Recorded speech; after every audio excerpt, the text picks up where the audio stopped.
Dean investigates the portal Mestry. It was a cold, eerie night. A night where most people would prefer to stay home to keep safe and warm. However, Fred had other ideas. He decided out of the nights he picks this night to go investigating. There was this abandoned building that looks like it hasn't been used for years. The mystery machine comes to a stop. Fred looks at the building with a big grin. Okay gang, we're here. They all look up. The building gave out an unwelcoming and cold atmosphere. It was definitely the place you did want to be in at nighttime. But of course that wasn't going to stop Fred instead. It actually excites him even more. Fred, why are we at an old, creepy, abandoned building? Shaggy asks. Why? Scooby asks as well.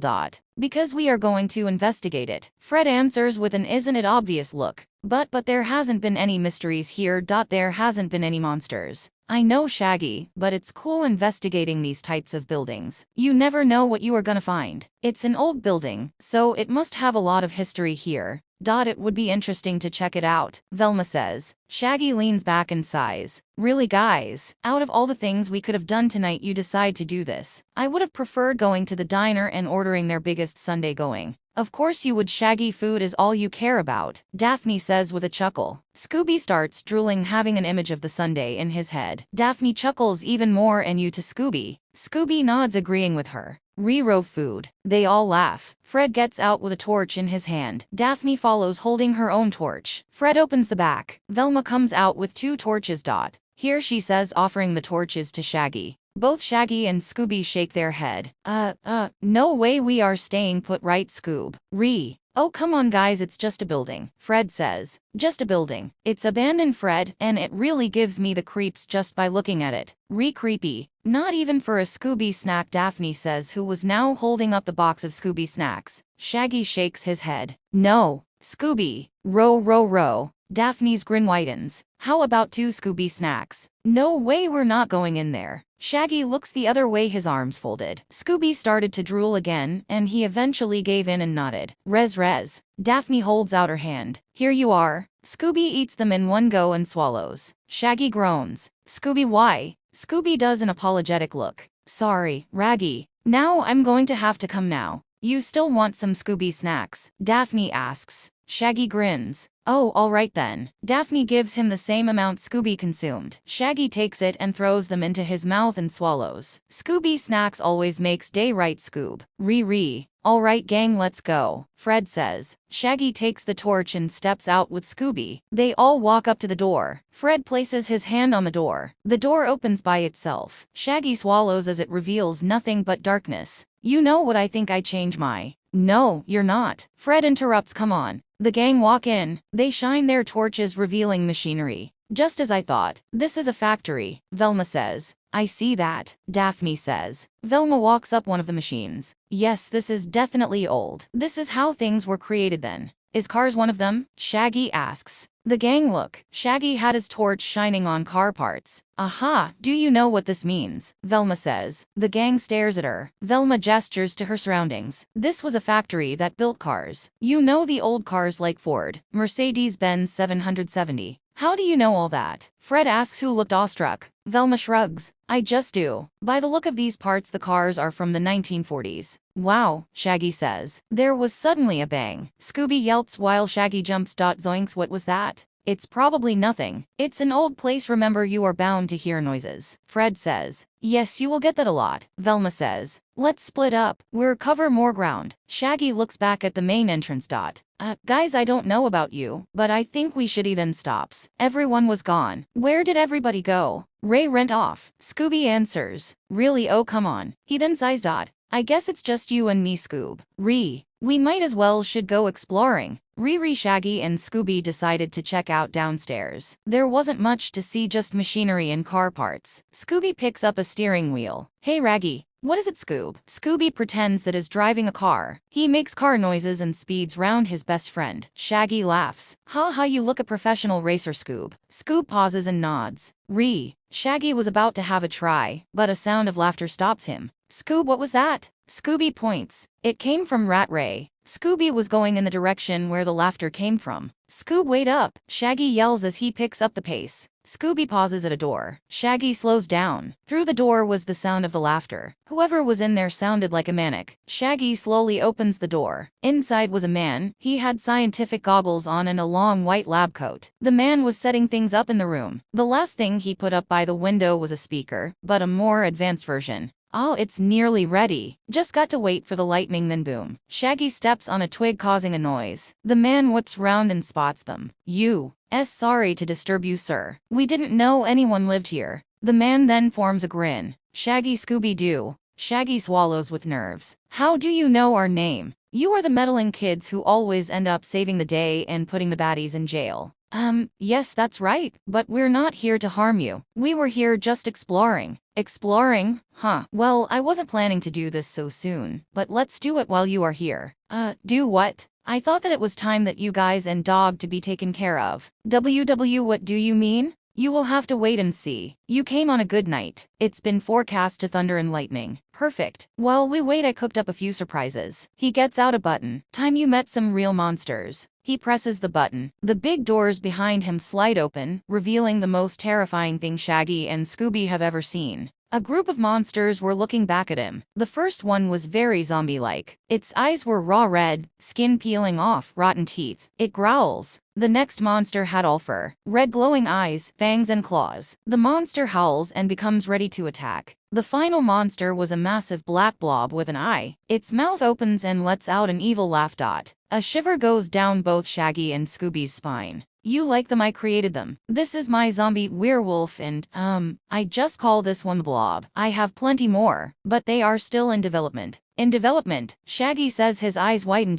That's right, once you lot are gone, my monsters are gonna take over and I'll be in charge. I'll be the king. He does an evil laugh. Now monsters give them the chase of their lives. The zombie growls, the werewolf howls, and the blob roars. Run, Shaggy screams. They both shot off like a rocket. The werewolf goes down and chases them like a dog. The zombie stumbles behind its arm, reaching out. The blob goes down into the drain. Guys, Shaggy screams as he runs up the stairs. He bursts back into the main department. I don't see them. They must still be looking. We got to warn them, Scoob.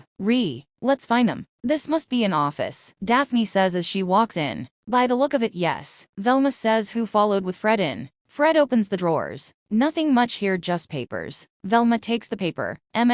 Yeah, ordering materials. Wait, I found some photos, Fred says, holding it out to them both. The photos were the cars that were produced. Standing next to the cars were the people who made them. Interesting. Must have been hard work, Daphne says. It was hard work, Velma says. Fred goes to have another look in the drawers. He steps on black goo. He raises his leg, having a look of disgust. What is that? Daphne asks, who was pulling the same expression. It's like goo, Fred answers. Is it me or is that goo increasing? Velma says. They all look down. The puddle of goo was getting bigger. It was rising. Fred jumps back. It got higher and higher until it was then towering over them. It growls, causing the gang to start backing away. What is that? Daphne asks, fear appearing on her face. Looks like a blob, Velma answers. Where did it come from? I have no idea, Daph, Fred answers. The blob starts sliding towards them. Do something, Freddy, Daphne demands. Fred picks up a chair and throws it at the blob. The chair hits the blob. The blob's eye shifts downwards. A black hand forms out of the blob. With the hand, it rips out the chair and tosses it across the room. Now the gang didn't know what to do. What now, Freddy? Run, he squeals. The three of them run out of the room. The blob goes down the drain again. They ran down the stairs. The werewolf leaped in front of them. The girls scream. The werewolf strikes with its claws. The three of them dodge. Fred pushes the werewolf out of the way. The werewolf rolls down the stairs. Shaggy and Scooby appeared at the bottom of the stairs. They step to the side when the werewolf hits the bottom of the stairs. Fred runs down with the girls following behind. What's going on? He asks. Monsters everywhere, Shaggy answers. Fred looks at the werewolf. I see that. There was this guy me and Scooby found, and he knew our names. He knew about all of us. He wants to get rid of us. I think he wants us dead. What? They all say. Shaggy nods. We got to get out of here, like right now. The werewolf starts getting back up. Shaggy nods faster this time. Like right now. The gang zoomed off and they were out the building within seconds. They see the zombie by the mystery machine.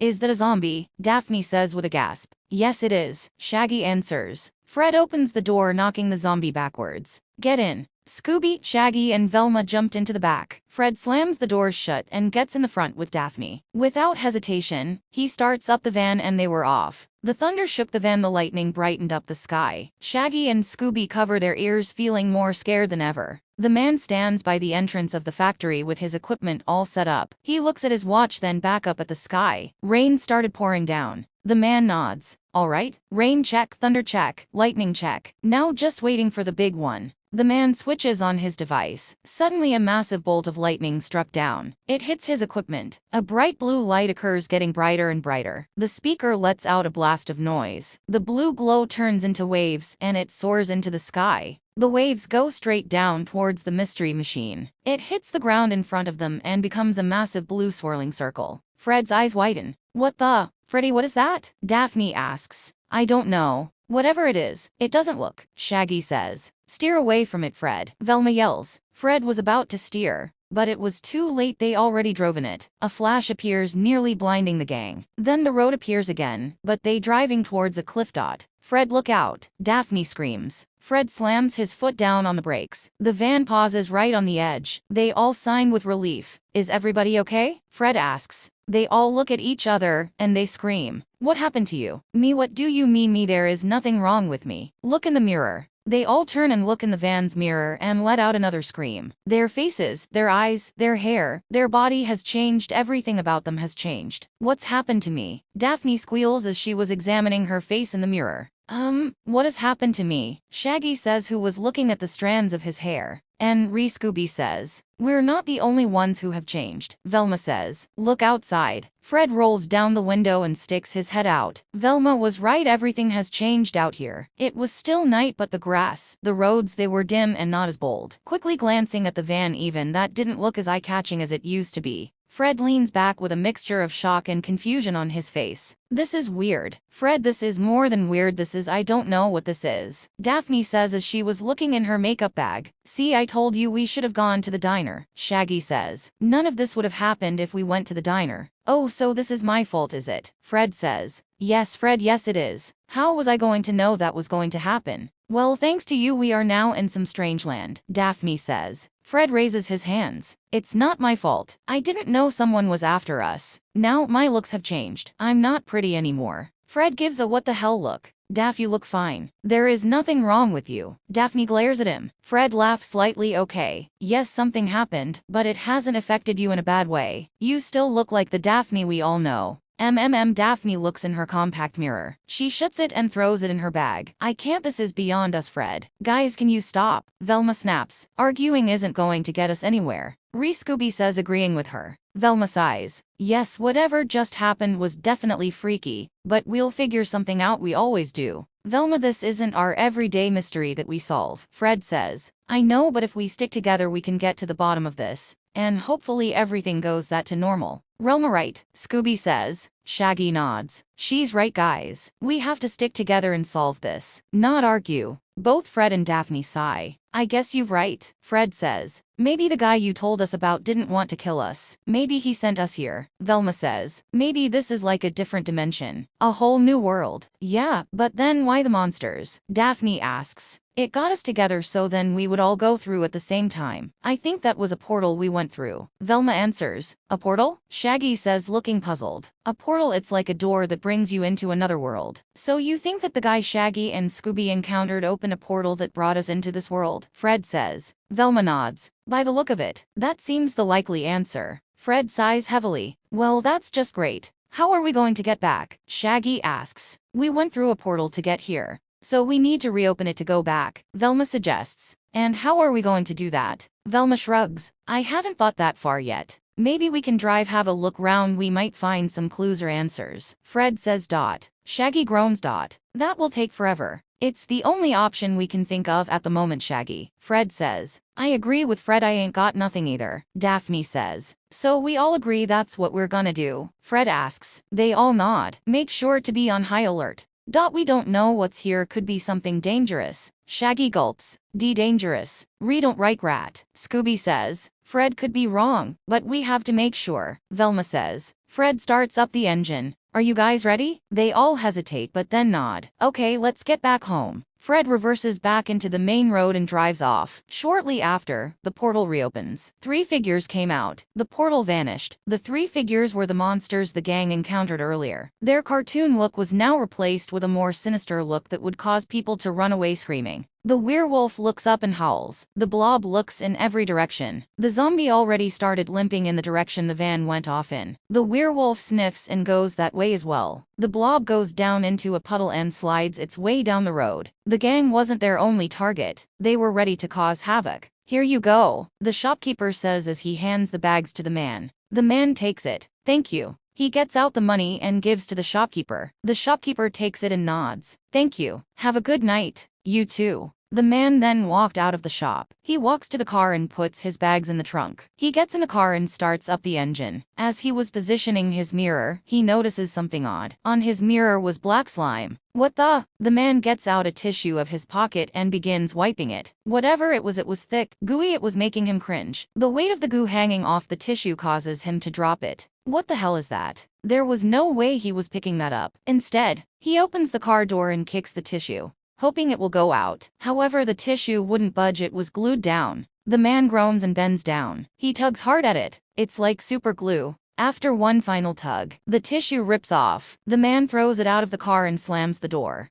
Thank God it's gone." The man starts adjusting his mirror again. Then looking back at him in the mirror was a creature with one eye. The man jumps back in his seat with shock. Then he noticed something. The thing was black and gooey, just like what was on his mirror. The monster leans over him, black slime dripping from its body. The slime drops on the man's face. He lets out a scream and goes to open the door. The zombie appears outside his door and smashes the window. The man shuffles back into the seat next to him. "Get away from me." The blob goes forward and wraps itself around the man. The man screams even louder than before. You couldn't see his body, all you could see was black, thick goo. The blob tightens its grip. The man struggles to breath. The zombie reaches an arm out. The man was panicking. What the hell was going on? He needed help now or he was going to die. The shopkeeper looks out of the window and furrows his eyebrows. He sees the zombie leaning into the car. The shopkeeper sighs. "Great pranksters, that's all I need." He goes out of the shop and clears his throat. "Hey, get out of here." The zombie slowly turns round, its mouth dropped open. The shopkeeper shakes his head. "Yeah, nice costume, buddy, now get out of here." The zombie starts limping towards them. "Pal, this isn't funny, I'll call the police." He starts going back and suddenly bumps into Soft behind him. He turns round. The werewolf growls at him. The shopkeeper lets out a scowl and gets his phone out. "I'm calling them." As he began dialing, the werewolf howls and pounces on him, sending them both to the ground. The phone slips out of the shopkeeper's hand as he hits the ground. The werewolf raises its claw, causing the shopkeeper's eyes to widen. "All right, I won't call them, but please just leave me alone."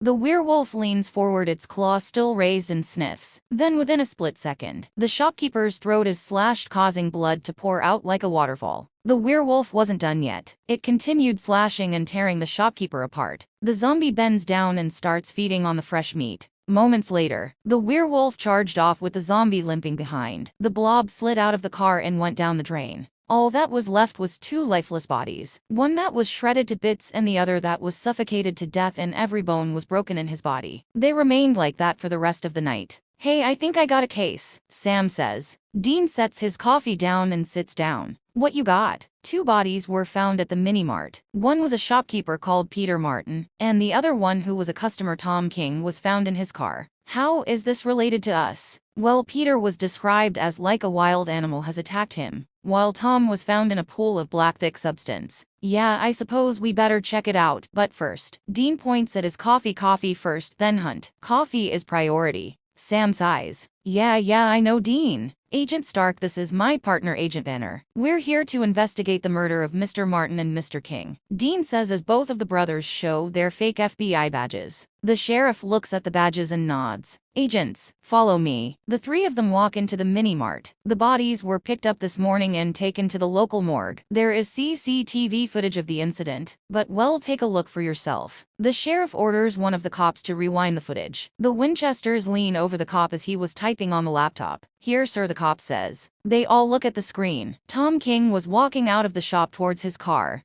He puts the bags in the trunk and gets into the car. Nothing happened for a while, but then the car opened and something small was thrown out of it. Then the door closed. Coming towards the car was the zombie. The hell, Dean says. A zombie? Sam says.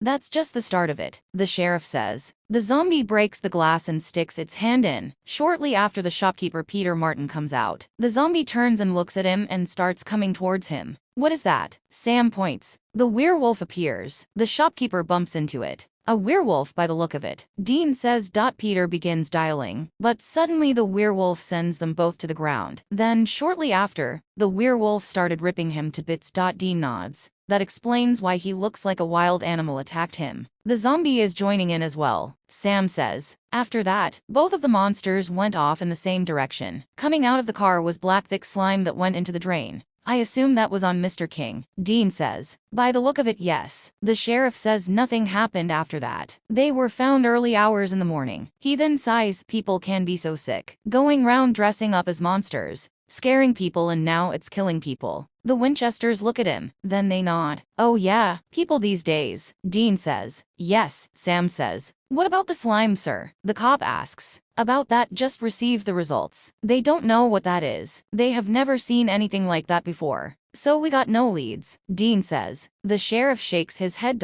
Nope. Unfortunately, these people were in costumes, so we can't identify them. I have a feeling it will likely happen again. Hopefully we might catch them. Both of the brothers nod. Thank you for your time, Sam says. No problem. If we find anything, we'll call. Dean gives the sheriff his card. The sheriff takes and puts it in his pocket. Then the brothers left. So what do you think? Dean asks. A werewolf, zombie, and I don't know what the other thing is. All three of them together. Sam answers. Odd combination. Sam nods. Dean laughs slightly. We definitely know it's not people in costumes. Yeah, but Dean, that werewolf looked like the ones out of the horror movies. Same for the zombie. I guess horror movie monsters have decided to become besties. Or are they the monsters they show us? Dean pauses and frowns at him. Come again? Remember that shapeshifter who was obsessed with horror movies? He shapeshifted into monsters such as the Mummy, Werewolf, and Dracula. Oh yeah, that mad son of a bitch. Well, maybe we are dealing with something similar. Possibly. How about we go to a motel, and I'll try to find a lead, see if I can find them on the CCTV footage.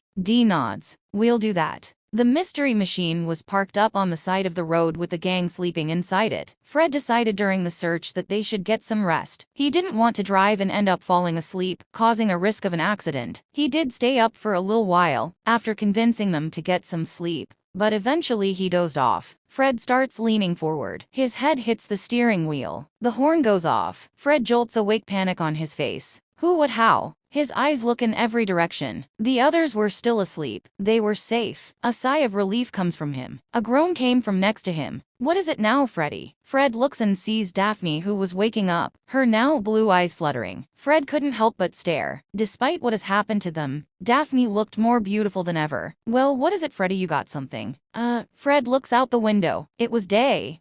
Good morning. Daphne scolded at him. Good morning, as if she sees her reflection in the mirror of the van. Definitely not a good morning. Oh, come on, Daph. I told you last night you look fine. You are just trying to be nice to me. Fred shakes his head. No, I mean it, you look great. He laughs a little. Much better than me. Really? Yes. Fred starts brushing his hair back using his fingers. Daphne eyes him and up and down. I think you look great as well. Fred pauses and looks at her. Really? Yes, I like your eyes. Fred grins. You think so? Yes, they are very blue. Just like your eyes. Daphne giggles. Fred felt his tummy rumble. I guess it is morning and I could eat something. We'll get breakfast. Shaggy and Scooby ears perk up at that part. They shot up seconds. Did someone say breakfast? Shaggy says. Re-breakfast. Scooby says. Is it safe to eat the food round here? Daphne asks. I think it is safe. Velma says, who was starting to wake up. How are you so certain? Well, Daphne, from what I've seen so far, it just looks like our world, but with some slight changes. They are all frown at our okay, big changes, but the food must be safe here. How would the people who live in this world survive? Huh, good point, Fred says. Well, let's get some food, I'm starving, Shaggy says. Fred nods. Hopefully we might come across a town. Fred starts up the engine and they were off. Fred was right, they did eventually arrive into a town. Shaggy was looking out of the window. His eyes bug out. Stop the van, he screams. Fred without any hesitation steers the wheel and parks up. Fred turns and looks at him, worry on his face. What is it, Shaggy? Shaggy points. A diner. They all look. A sign saying Sunnyside Diner was displayed. Fred bites his lip, the look of worry now vanished. Shaggy.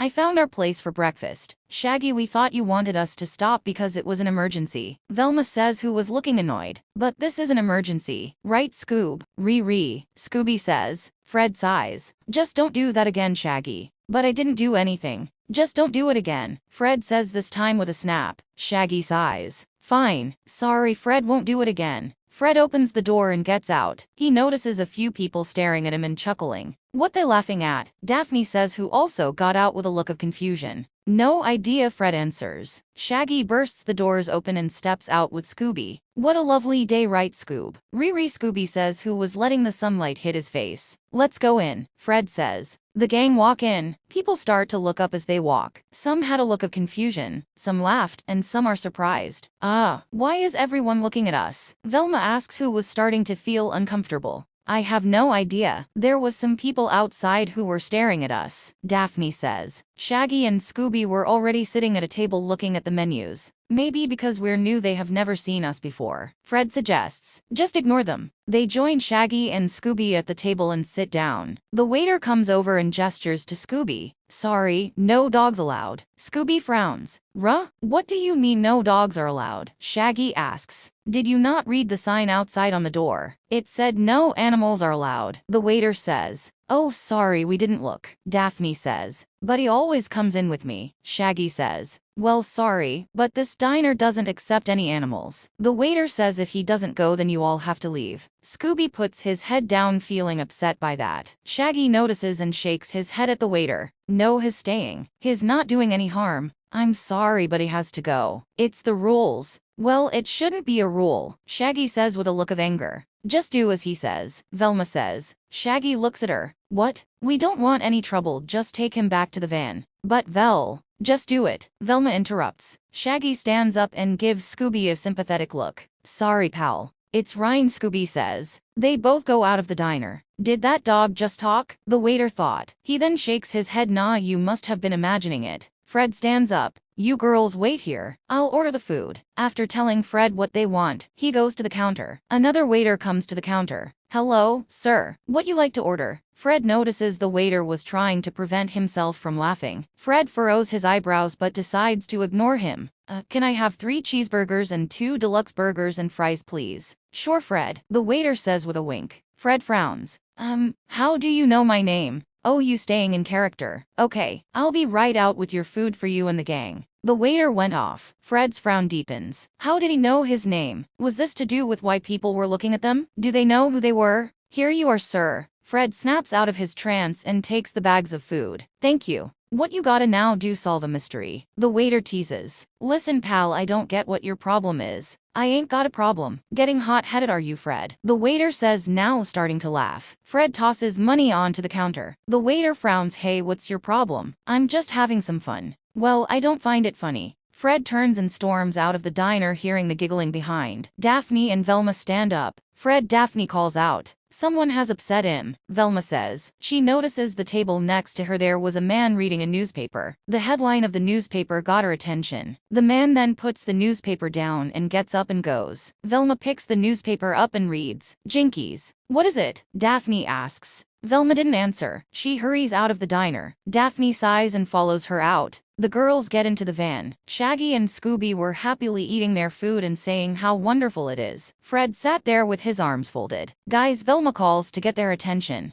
What? Fred says. Velma shoves the newspaper into his hands. Read this. Fred opens it. A monster massacre. He reads out loud. So, look at the photos. Fred looks at the photos. It was photos of a mini-mart, but what got Fred's attention was not the victims, but the murderers who killed them. Is that? Yes, it's the monsters back at the factory, Velma says. What? Shaggy shouts. Scooby spits out his burger. Rat. Daphne gasps. How did they end up here? They must have went through the portal as well. Velma answers. They will be after us, Shaggy squeals. Not if we go after them, Fred says. They all turn and look at him. What? Think of it. If we go after them, that could be our key to getting out of here. Fred has a point, Velma says. These monsters might kill more innocent people just to get to us. We don't even know this world, Daphne says. Just because we are in a different world, that doesn't mean we can't do what we do, Fred says. Guys, this is insane. Shaggy says we could die. We have to try. Fred says, who was starting up the engine. We don't even know where they are. Scooby says. Shaggy, that murder has just happened and it happened in this town. This means they could still be in this town. Fred says. And if they know we are here, they will definitely stay. Velma says. Oh, we are doomed. Shaggy says. No, we're not. This is an advantage. Fred says as he puts his hands on the steering wheel. New plan, guys. Find them and get answers. Velma and Daphne not agreeing with him. Shaggy and Scooby sigh but agree to the plan. Fred nods. Let's find the monsters. Sam has spent most of the day in the motel looking through the internet to find the monsters. He had no luck. The CCTV footages he managed to hack into showed nothing but just cars driving down the roads. The door opens. Dean comes in with bags of food. Sam looks at him and scolded. Where the hell have you been? Out. Out where? I went to the bar. What, for the whole day? Not exactly. Sam then noticed a pink lip-shaped mark on his brother's cheek. Sam frowns. Dean, what? You got lipstick on your cheek. Have I? Dean rubs his cheek. The pink was now on his hand. Oh, Sam, I may have, Sam raises his hand to stop him. I don't want to know. Fair enough. Dean then slumps down onto the bed and starts digging into his food. You found anything? No, nothing. Dude, you had the whole day. It's sometimes not easy to find something within one day. Dean tosses him a bag. With his reflexes, Sam catches it and gets his food out. Got you the rabbit food, Dean says with a wink. Sam sighs and starts eating. You know, if you stayed and helped, we might have got somewhere. Dean gives him the "Are you serious" look. Sam, I would have been useless. You are the computer whiz. I would have sat here doing nothing. At least I actually did something today. Yeah, hooked up with another one. It was a good one, Dean says as he takes a swig of his beer. Let me guess, it's not going any further. No, one off. Of course it is. Dean checks his watch. Damn, I have been gone for the whole day. Didn't realize it was that late. Sam shakes his head. Oh well, don't worry. I'm sure something will pop up. Most likely. Dean yawns. I'm drained. I'm lights out tonight. No, surprised. Sex must have wore you out. Sam teases. Dean rolls his eyes and continues eating. Both of them then finish their food. Sam shuts down the laptop and goes into the bathroom. He brushes his teeth and then spits it out in the sink. He turns on the taps, but instead of water flowing out, something else comes out instead. Black, thick slime. The hell? Sam leans forward to have a closer look. That's motel taps for you. Sam turns off the taps, but the flowing didn't stop. Great, now it's broken. Dean, the taps are. He gets interrupted when the black substance splashes over him. Sam jumps back. It splashed on his clothes. Sam wrinkled his nose and was about to undress himself, but the substance was now all over the floor. That's just great. The slime started to rise and started forming a shape. Okay, that's not normal. Sam's eyes follow the slime as it rose and now towered over him. Then an eyeball appeared. Sam's eyes widen at this monstrous sight. All he could was scream for his brother. Dean! Dean was laying on the bed. He's startled by the scream of his name. Sam! Dean yells as he comes off the bed, grabbing his gun and runs to the bathroom. He then froze at the door. The blob was wrapped round the younger Winchester. Dean heard his brothers mumbling behind the slime. Dean shoots at the blob. The bullet did no damage to the monster. The other option was to charge at it. Adrenaline rose inside Dean. He was about to run, but something pulls him back. Something strong. He then got tossed and slammed into the wall. Dean groans, black dots starting to appear in his vision.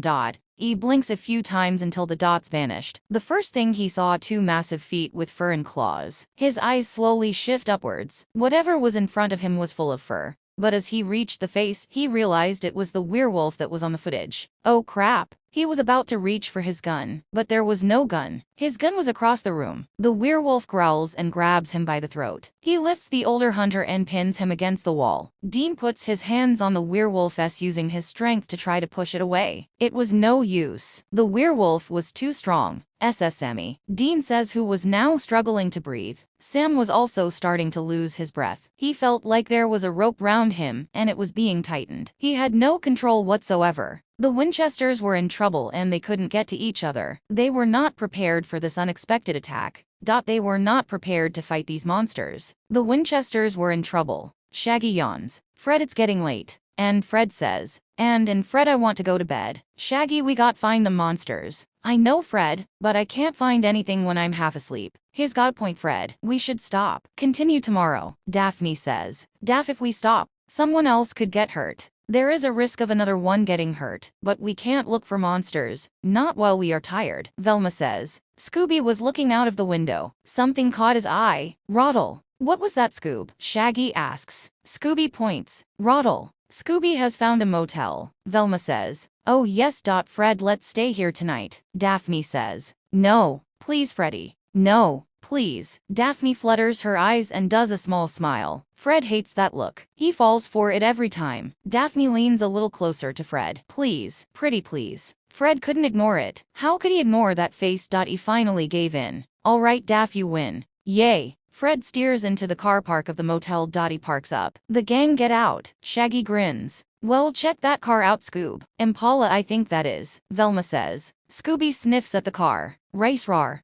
Definitely a nice car, Shaggy says. Look at them seats, Daphne says as she looks through the window. The mystery machine is better, Fred says. Oh come on, Fred. It is a cool car, Shaggy says. Scooby says. Let's book the rooms, Fred says as he goes inside. He's jealous, Velma says with a giggle. They all go in. Fred rings the bell. A woman comes to the counter. She eyes them up and down. Yes, 3 rooms please, Fred answers. Single bedrooms, Velma says. The woman gets the keys and gives it to them. They all pay. The woman sees the mystery machine outside and chuckles. Back from a party? Excuse me? Velma asks. You just came back from a party. What party? Where's the party? Shaggy asks. We haven't come back from any party, Daphne says, who was looking confused. Oh, then what's with the costumes? Costumes? Fred says we are not wearing any costumes. The woman sighs. Let me guess, you are one of them people who are obsessed with something. So you go round pretending to be like them. Getting the clothes, the vehicle. What are you talking about? Velma says. The woman shakes her head. Never mind, enjoy your stay. The gang walk out. The woman again shakes her head. Weirdos. Fred went into the first room. Shaggy and Scooby went into the second room. The girls went into the last room. Shaggy lies on the bed. Ah, this is more like it. Right, Scoob? Scooby lies on the other bed and nods. Re. They lay for a while. Shaggy sits up. We are missing something. Raggy. Shaggy gives him the isn't it oblivious look. Food, Scooby, food. Snacks. Yes, snacks. Shaggy stands up. I saw a vending machine outside. Scooby was out of bed and ready to go. Rending Rachine. Yes, his mouth started drooling. Chocolate. Rocolate. They both look at each other, and then they sprint out of the door all the way across to the vending machine. Shaggy gets some coins out of his wallet and puts them into the machine. He types in what he wants and waits. The chocolate slowly starts coming out. Come to Papa, Shaggy says. The chocolate got stuck. Shaggy's mouth drops open. Oh come on, he pounds his fist on the machine, but the chocolate was still stuck. Why? Scooby sticks his head in the flap and tries to reach it. Unfortunately, he didn't get far. He comes back out and shakes his head. Rory Raggy. It's all right, Scoob. You tried. Guess it's no snack tonight. Scooby swallows. I rink rear knack. Shaggy frowns. Huh. There was then a growl behind him. The hairs went up on the back of Shaggy. He swallows and turns round. Looking back at them was the zombie. Oh, it's you again. He laughs nervously. We were actually looking for you. The zombie reaches out with its arms. Nice seeing you again. But we shall be off. Come on, Scoob. They zoom off. We gotta warn everyone, Scoob. As they were reaching to the rooms, there was the zombie now at the doors. Shaggy and Scooby pause and turn the other way. Forget that, to the van. They both jump in and lock the doors. Raggy. It's all right, Scoob. He can't get us in here, hopefully. The zombie limps towards them, hunger in its eyes. Shaggy and Scooby tremble in their seats. They even hug each other and pray. Help! They both scream. Velma was looking round the room while Daphne was examining the bed. It's not very clean. That's motel rooms for you, Velma says. Daphne throws the duvet off and sees stains on the sheets. Oh, this won't do. I think I'm going to complain. It's just one night, Daphne. Yeah, I know, but what? I'm putting up with it, Velma says as she sits on her bed. There was then a bang causing the girls to jump. What was that? Daphne asks. Velma stands up, her eyebrows furrowed. Sounded like it came from the wall. Should we go and check to see if everything is all right? It was probably nothing. There was another bang. Velma and Daphne again jumped. The girls look at each other. Velma nods. Okay, maybe we should have a look. The girls go out of the room. Daphne knocks on the door next door to them. Excuse me, is everything all right in there? There was no answer. You alright in there? Velma shouts out. Again there was no answer. Then there was a growl. That doesn't sound good. The girls then notice the knob of the door is broken. Velma pushes the door. The door slides open. In the room there was a man who is being strangled by the werewolf. In the bathroom was another man who was suffocating due to the blob. Oh my god, it's them. Daphne squeals. The monsters. We gotta do something. I'll get Fred, Velma says as she leaves the room. Daphne sees a vase on the table. She picks it up and throws it at the werewolf. The vase hits the werewolf on the back. The werewolf groans and drops the man. The werewolf looks at her, fury in its eyes. Daphne swallows and starts going back. The werewolf goes towards her, his claws out ready to slash her throat. Daphne was now up against the wall. Her eyes widen with fear. The werewolf raises its claw. Daphne covers her eyes, not wanting to watch. Then suddenly the werewolf howled in pain. He puts his hand behind his back and pulls the blade out of his back. His back was pouring of blood. The man who Daphne saved stood there now holding a gun. He was about to shoot, but the werewolf's howl stops him. The werewolf then sprints out of the room. The blob hears the howl. The blob unwraps itself around the other man and goes into the sink. Then it was gone. Velma and Fred run outside after hearing Shaggy and Scooby scream. The werewolf runs past the mystery machine. The zombie looks at the werewolf and follows him. They were both gone. Fred runs up to the van. Shaggy and Scooby unlock the doors and open them. Are they gone? Shaggy asks, who was still trembling. I think so, Fred answers. Velma runs in and sees Daphne with the two men. You guys okay? She asks. Fred, Shaggy and Scooby joins them. The two men look at them all. The shorter man sighs. Oh, that's just great, Sam. Our asses got saved by a group of Scooby-Doo wannabes. Excuse me, Velma says. What you kids doing here? Sam says. Are you not going to say thank you? Daphne says. Guys, we got to find them monsters. Fred says. You are looking for them? Sam says. The shorter man laughs. It just gets better and better. People dressing up as the Scooby Gang hunting for the monsters. I heard it all now. Dean. I'm sorry, Sam. But look here, you lot. Yes, you saved us, but this isn't a joke, this is serious. I'll suggest you lot go home and stop this game you are doing. What? No, we don't find this a game or a joke. Velma snaps. Then why the costumes? Dean says, eyeing them up and down. Guys, we don't have time for this. Fred says. Wait, did you just call him Dean? Daphne asks. Yes, that's his name. Sam says. Daphne squints her eyes at Dean. Although the face was unrecognizable, his voice was so familiar. She looks at the other one, Sam. Dean and Sam, are you brothers? Sam furrows his eyebrows. Yes, we are, he answers. Daphne thought hard.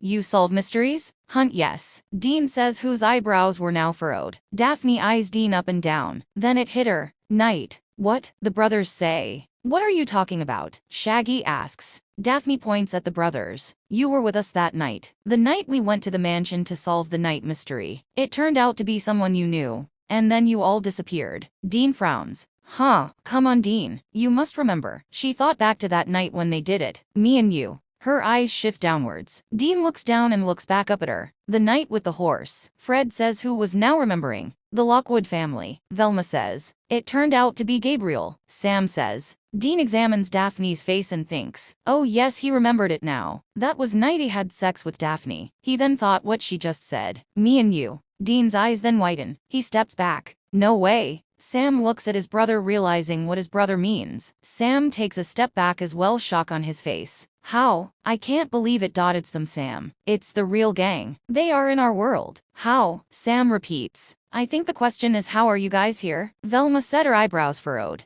Huh. Velma walks up to them both with her hands on her hips. How did you two end up in this world? Last time we saw you was when you with that man, and then you vanished in midair. The Winchesters couldn't give a response. They were still trying to process what was going on here. Yes, it was weird when they ended up in their world. But the gang now in their world, that was even weirder. Did you go through a portal? Shaggy asks. Sam looks at him with a frown. A portal? We went through a portal, Velma says. That's what we think it is. What do you mean? Sam says.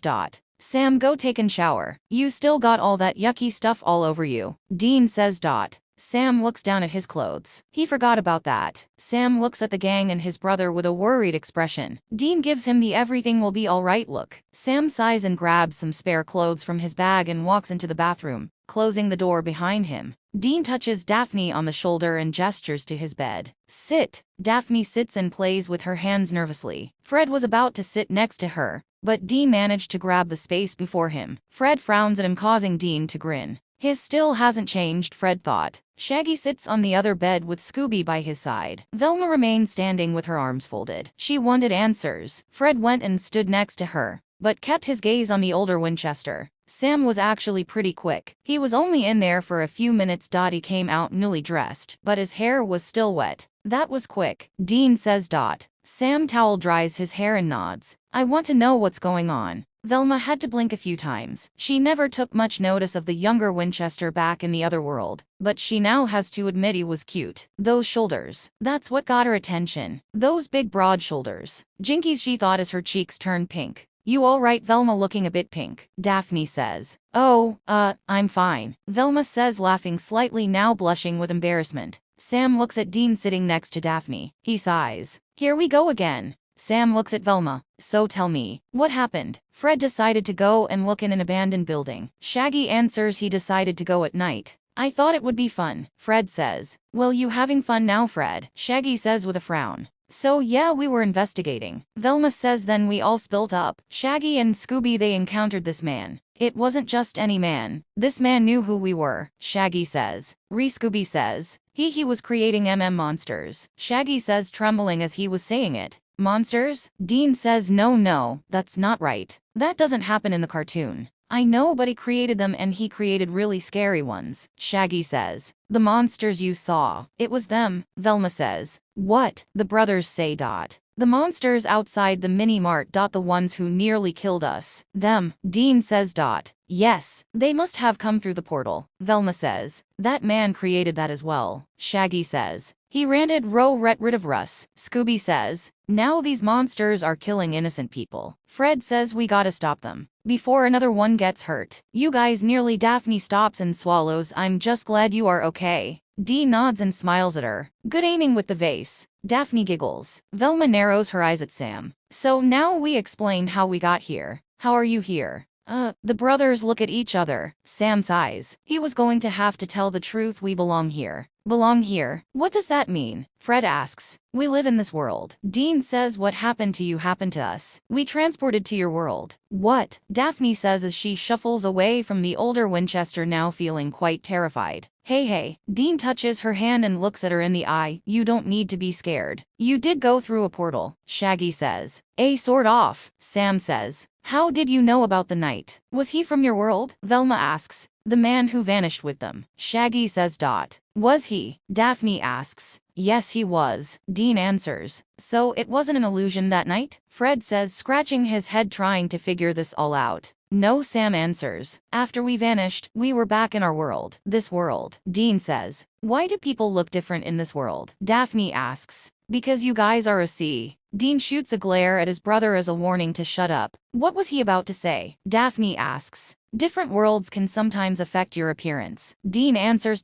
I see that. She says I hate my new look. It's too weird. Well, I think you look hot. I mean, wow. Dean says with a thumbs up, and he meant that. Daphne was actually a really hot chic as a real person. He loved her as a cartoon. Now he can't help but love her even more. Daphne smiles slightly. Why didn't you tell us? Velma says you lied to us. You would have not believed us anyway, Sam says. Still you lied, Velma says. Sam walks up to her until he was inches away from her. I'm sorry, but we didn't want to scare you guys off. We wanted to be accepted. Accepted so we can then find the knight. Velma's eyes widen as Sam towered over her. How come he was taller? More handsome? Jinkies, wow. What of you? Velma? Daphne calls out. Velma continued staring at Sam, get eyes as white as saucers. Velma, Sam says.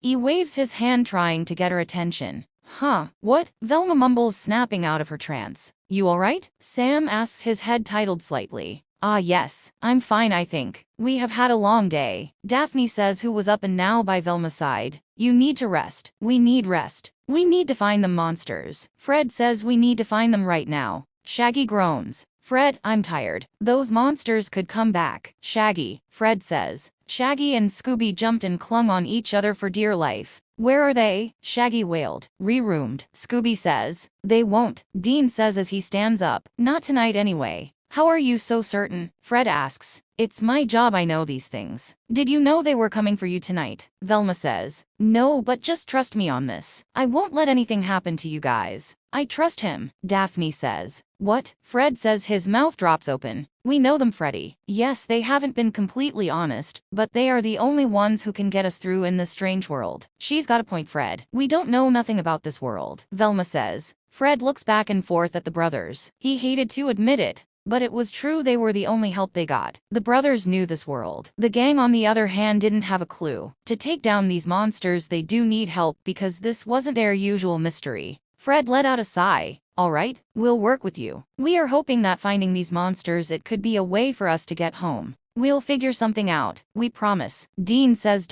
We will help you get home, Sam says. Thank you, Shaggy says. Rank Roo, Scooby says. Come on, Velma, let's go to bed. Daphne says, night everyone. The girls start making their way towards the door. Wait, Dean calls out. Yes, Dean. Daphne asks. If you need anything, and I mean anything, don't hesitate to knock. Got that. You can come and knock on my door, Fred says. Okay, we got it, Daphne says with a smile. The gang wished the Winchesters good night and left the room. Sam checks to see if they went into their rooms. Once all the doors shut, Sam shuts their motel room door and looks at his brother. What the hell? I know, cool, right? Dean says with a childish grin. No, it's not cool, Dean. This is more strange than the first time round. Weird is our thing. Yeah, but not that. Dean, they are fictional characters. They shouldn't even be here. They live in a TV. Dean sighs. I don't know, Sam, it's probably Gabriel again. Sam shakes his head. I don't know, Dean, I don't think this is Gabriel. Monsters killing people. I don't think Gabriel would go that far. There is no real monsters in the cartoons. Dean couldn't give an answer. Sam again shakes his head. Dean, who is this man who apparently created the monsters and opened a portal for them to enter our world? No idea, but Sam.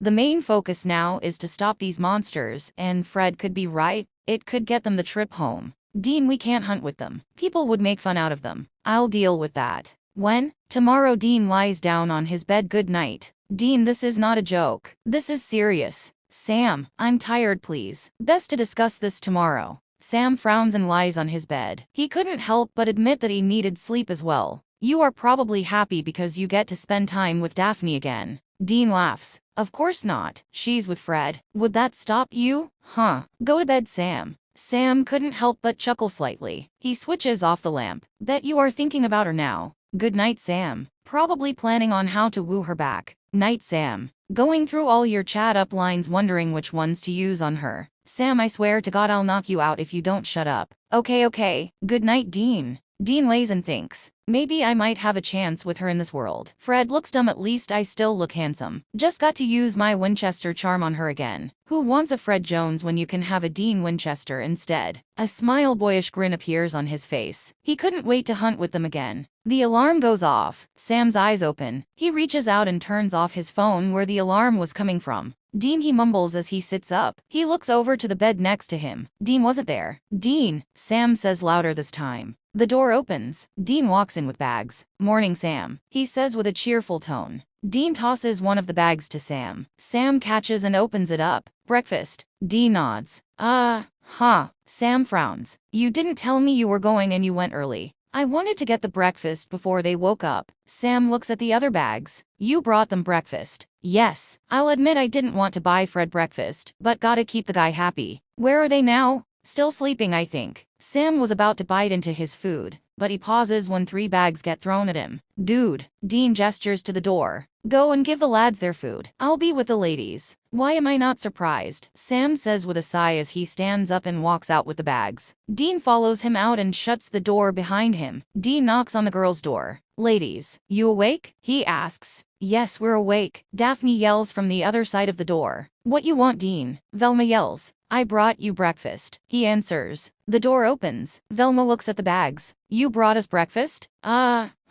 Velma takes the bags. Thank you. How much was it? Dean waves her off. I don't want any money. I wanted to buy it for you. Velma smiles. Daphne comes to the door. She sees the food and grins. Oh, Dean, you didn't have to. Enjoy, ladies, unless maybe I can. He looks into the room hoping they will let him in. Again, thank you, Dean. We'll see you shortly, Velma says. She then shuts the door. Dean stares at the door. Damn it, he thought. Fred, you awake? Sam asks as he knocks on the door. The door opens. Fred lets out a yawn and rubs his eyes. Oh hi Sam. What do you want? Sam raises the bag. Breakfast. Fred raises his eyebrow. For me? Yes. Thanks. Fred smiles and takes the bag. How you feeling? Sam asks. You know. Fred answers as he scratches his head, the smile vanishing from his face. Well, enjoy. The smile returns. I will. The door shuts. Better go to Shaggy and the dog, Sam thought. He was about to go and knock but pauses. Dean was walking back to the motel room. He didn't look happy. Hey, Sam calls out. Dean looks and scowls at him. Sam sighs. What happened? Dean ignores him and goes in. Sam couldn't help but chuckle. Someone got shut down. The door of the girls' room opened. Velma peers out and waves to Sam. Morning, Sam. Sam looks and smiles at them. Morning. You want to join us? She asks. Sam gulps. He just gotten invited into their room. If Dean heard, he would be jealous.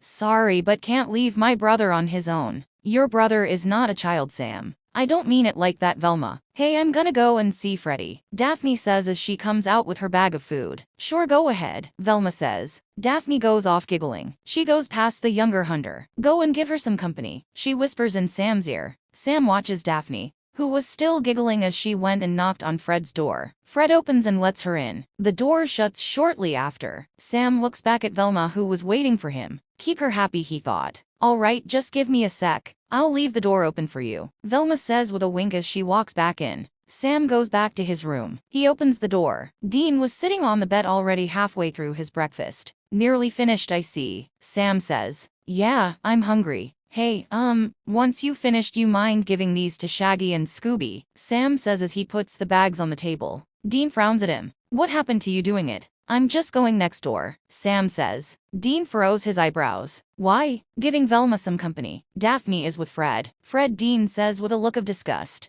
Yeah, so I'm gonna go and eat with her. Are you just eating with her? Dean says, his eyebrow now raised. Yes, obviously. Dean tilts his head. Sam knew straight away what his brother was thinking. No, Dean. Sam. No, Dean. Did she invite you in, or did you volunteer to go in there?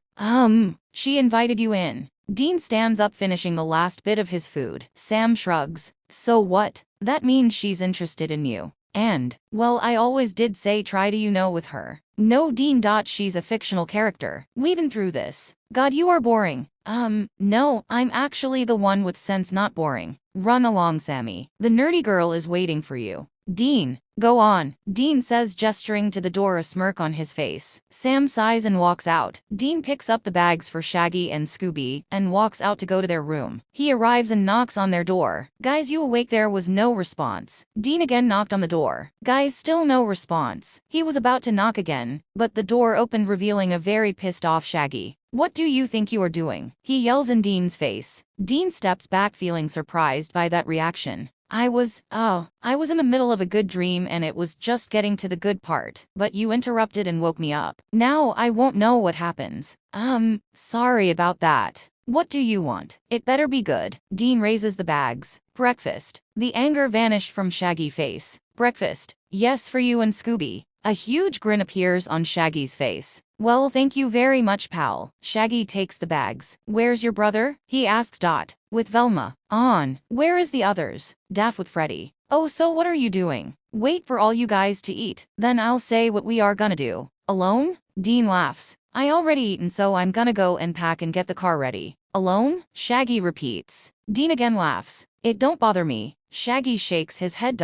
Come and join us. No, it's fine. I insist. Before Dean could respond, Shaggy puts his arm round him and brings him into the room. Scooby yawns and goes into a sitting position on the bed. Raggy? Breakfast. Scooby drools and holds out his paws. Shaggy dumps the bag in the paws. Scooby immediately put his head in the bag and began eating. Shaggy sat on the other bed and patted the spot next to him. Dean sits in the spot while Shaggy started eating. You like it? Dean asks, hoping he did pick good options. Delicious, Shaggy answers. Right, Scoob. Scooby raises his head and nods. Rank Rurine. Dean chuckles. No problem, pal. They both went back to eating. So how do you find this world so far? Shaggy swallows. Weird, he answers. Let me guess, the appearance. Not just that. The people around here are weird. What do you mean? We all went into a diner to get food, and they wouldn't allow Scooby in there. No animals allowed. Never have I been to a diner that don't allow animals. Poor Scoob was upset. Damn, I was nearly gonna argue with the waiter, but Velma told me and Scoob to go outside. That was probably for the best. But why not allow animals? What has Scooby any done to them? Scoob is not aggressive, his good as gold most of the time. The rules in my world are different to yours. Well, I think that rule is wrong. Very wrong. Right, Scoob? Unfortunately, that's how it is, Dean says. Another thing I find weird is people keep staring at us, some even laugh, and when we went the motel rooms, the woman thought we were wearing costumes. Why would she think that? Dean bites his lip. Seems Sam was right about people making fun out of them, he thought. You see the clothes you wear, no one wears that now in my world anyway. Really? Yes. That's why they think it's costumes. Yeah. Shaggy shrugs. Oh, alright, that makes sense. Dean then thought back to last night. Shaggy. Yes, Dean. Tell me more about the man you saw. Shaggy pauses, hairs going up on his arms. He says with a slight tremble in his voice, I already told you. I need more information. Please, it will help me. Shaggy sighs. Alright, here goes. We all went to this abandoned building. Skip to the part when you and Scooby saw the man. Alright. We all split up. Me and Scoob were left on our own. We went off exploring. We went downstairs. I was being a racing driver, Scooby says, feeling proud of himself. Ha ha, yes, Scoob was being a racing driver. Then we heard laughter. It came from this room. We went to have a look. Inside was the man. I think he was a scientist. He looked like one. He was setting equipment up, and he mentioned lighting. He caught us. Then what happened? Dean asks. I apologized for disturbing him, but this part puzzled me. He knew who we were. Dude, you are like celebrities, Dean thought. So I was confused and asked how he knew our names. He said we are the meddling kids that put the baddies in jail. So I said we are not here to harm you, we are just here to explore. Get to the important part. Okay. He said we needed to be taken care of. Not in a nice way. Then he said we came on a good night because it was thunder and lightning. Then he showed us the monsters. The 3 monsters, yes. Yes, he said he created them and he many more in development. Once we were gone, he was planning on taking over the town with his monsters and become king. Dean shakes his head. He couldn't get his head around it. That doesn't happen in the cartoon. You think he's responsible for the portal? Shaggy nods. It makes sense, it happened as soon as we went into the van and drove off. Was there anything unnatural about his equipment? Shaggy shakes his head. Just devices and a speaker. Some other things. Dean didn't have a clue. Maybe he can ask Sam later and see what they can do. Are we stuck here? Shaggy asks. Dean looks at him. Dude, we are gonna try to get you home. We'll figure something out. I hope so. Shaggy and Scooby throw their empty bags at the older hunter. Dean glares at them. The hell? Mind putting the rubbish in the bin? Shaggy asks with a grin. Dean frowns. Do I look like a rubbish man? He pauses and swallows. Yeah, sure. Thanks, man. Shaggy says. Rank Roo, Scooby says. Dean smiles. No problem. Although the door was open, Sam still knocked. He didn't want to walk in. Come in, Velma shouts out. Sam walks in. Velma smiles. He is Sam. Hey, have a seat. Sam sits on the other bed. He smelt something. What's that smell? Daphne's fragrance. She was spraying it all over the bed last night. Oh, yeah, I know you boys not keen on that smell, she says with a giggle. Sam chuckles. He saw Velma's breakfast was half eaten. You enjoying that? He asks. Velma picks up her food and nods. It's good, she answers. You gonna eat yours? Sam opens his bag. Yeah, hopefully it's still warm. Sam takes a bite. Is it warm? Velma asks. Yes, I'm quite surprised actually. They both ate in silence. Velma broke the silence. So, tell me about yourself. Sam frowns. I already told you about myself in the diner back in your world. Oh yeah, the family business, but tell me more. What's your favorite hobby, favorite sport, favorite book, favorite place to go? Sam's eyes widen. Velma's mouth shut. Sorry. It's alright, you don't need to be sorry. Sam says.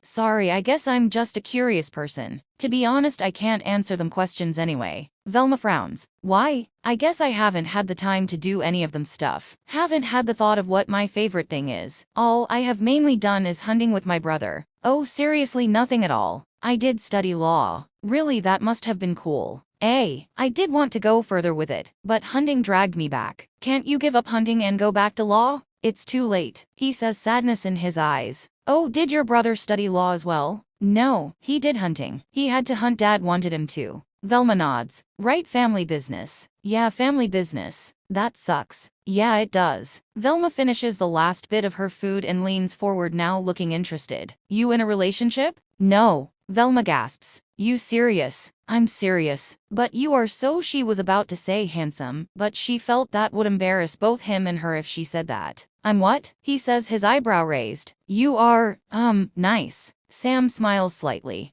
Thanks. Why don't you find a woman? Sam sighs sadly. With my line of work I can't. Too many have been put in danger because of me. Sam lowers his head, feeling both angry with himself. Velma stands up and moves next to him. Hey, don't blame yourself, she says.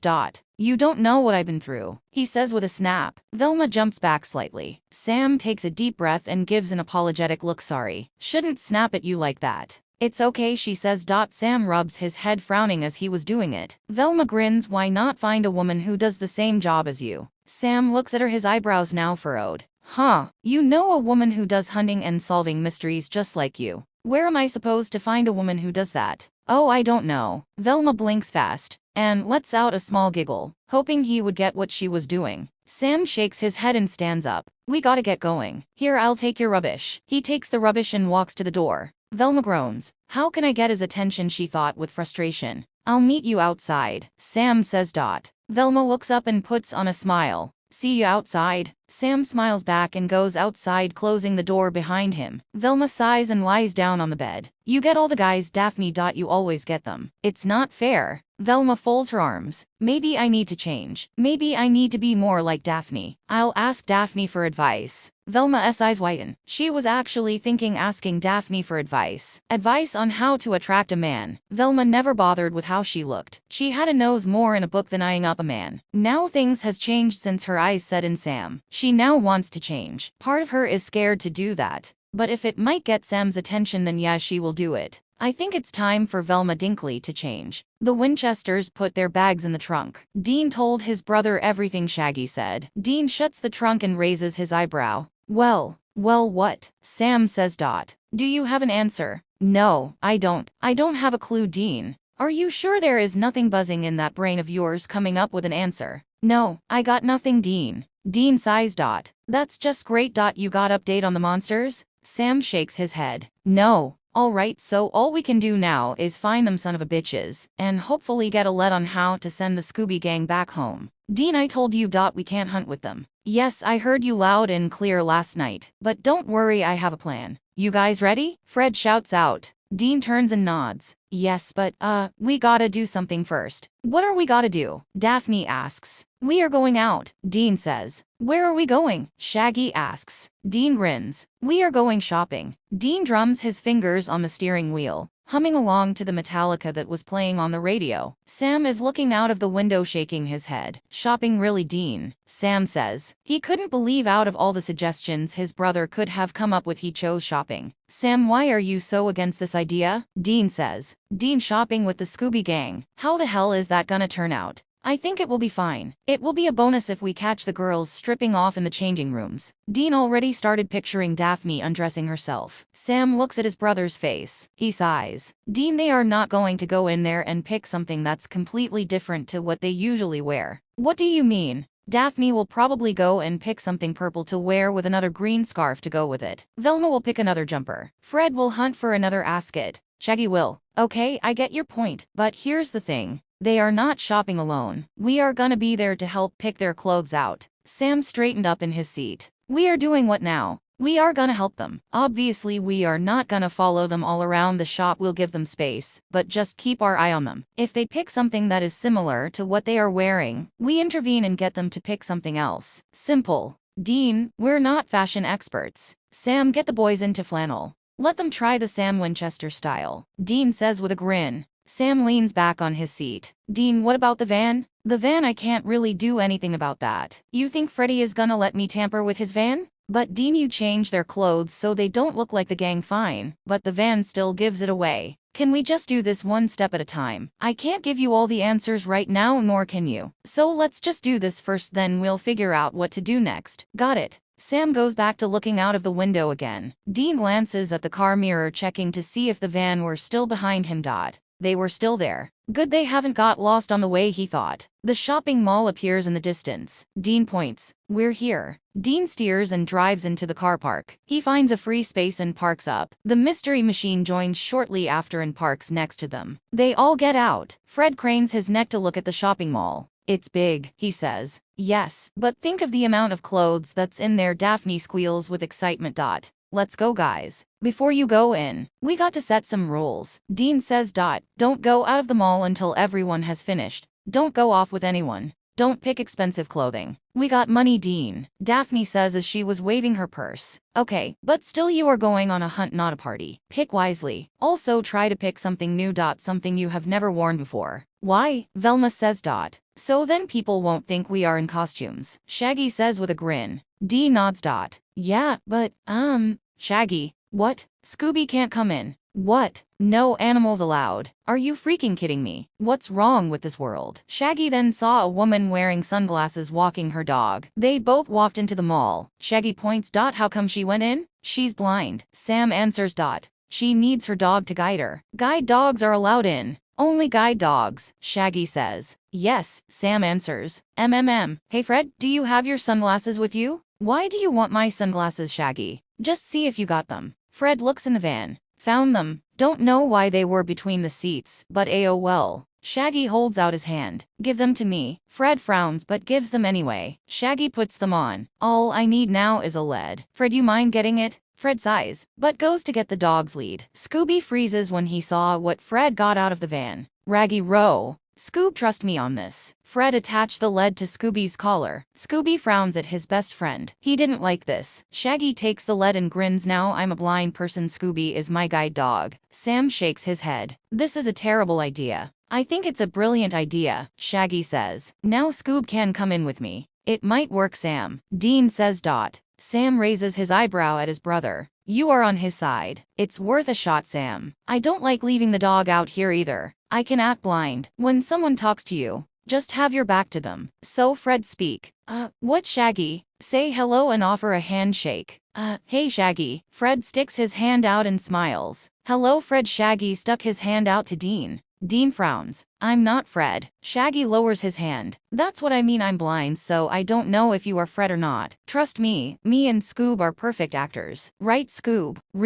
I don't know. Sam mutters. That's that problem solved. Fred says, his hands clasped together. Now let's shop. Come on, Velma. Daphne takes Velma's hand, and they started charging down the car park. Hey guys, wait up. Fred chases after them. Damn it. Dean mutters. Wait up. Dean goes after them. Sam pinches the bridge of his nose and shakes his head. You coming, Sam? Shaggy says as he was walking past him with Scooby in the lead.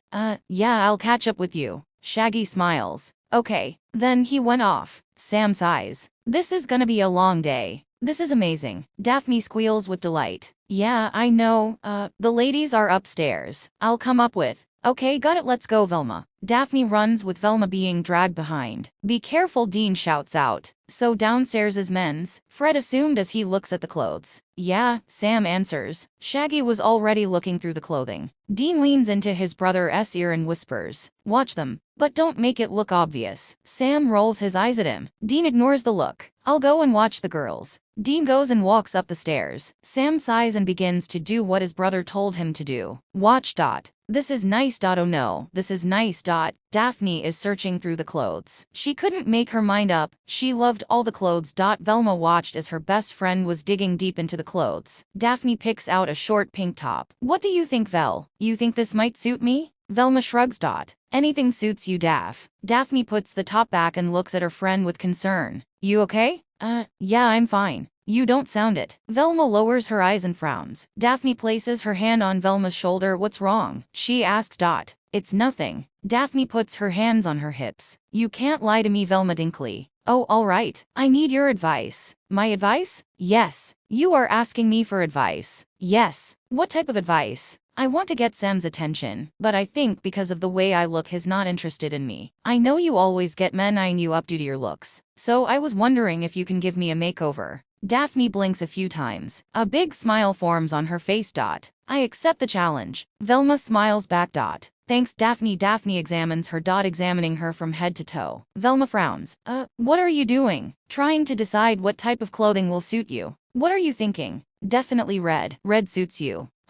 Anything else? All I see is red. Red is perfect, and red is a sexy color. Daphne takes Velma's hand. Let's dress you up. Velma had no idea what Daphne was picking up. Daphne ended up with piles of clothes in her hands. She goes to the checkout and pays. The shopkeeper did give her a puzzling look. Daphne came skipping back holding the bags of shopping. You brought all that? Velma says.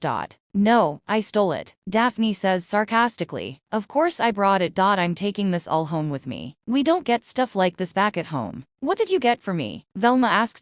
Daphne grins. You will have to find out yourself in the changing room. The girls went into the changing room and got change. Daphne was the first one ready. She steps out and looks in the mirror. Daphne wore a pale pink top with a dark pink heart on it, blue denim jacket and blue jeans to match. On her feet she had pink trainers. Daphne gets out her makeup bag and applies her bold pink lipstick. Not too fancy, just comfortable, she thinks. Nice outfit, Barbie. One woman muttered as she went past her. Daphne looks at her puzzled. That's not my name, but thank you, glad you like my outfit. The woman sighs and walks off.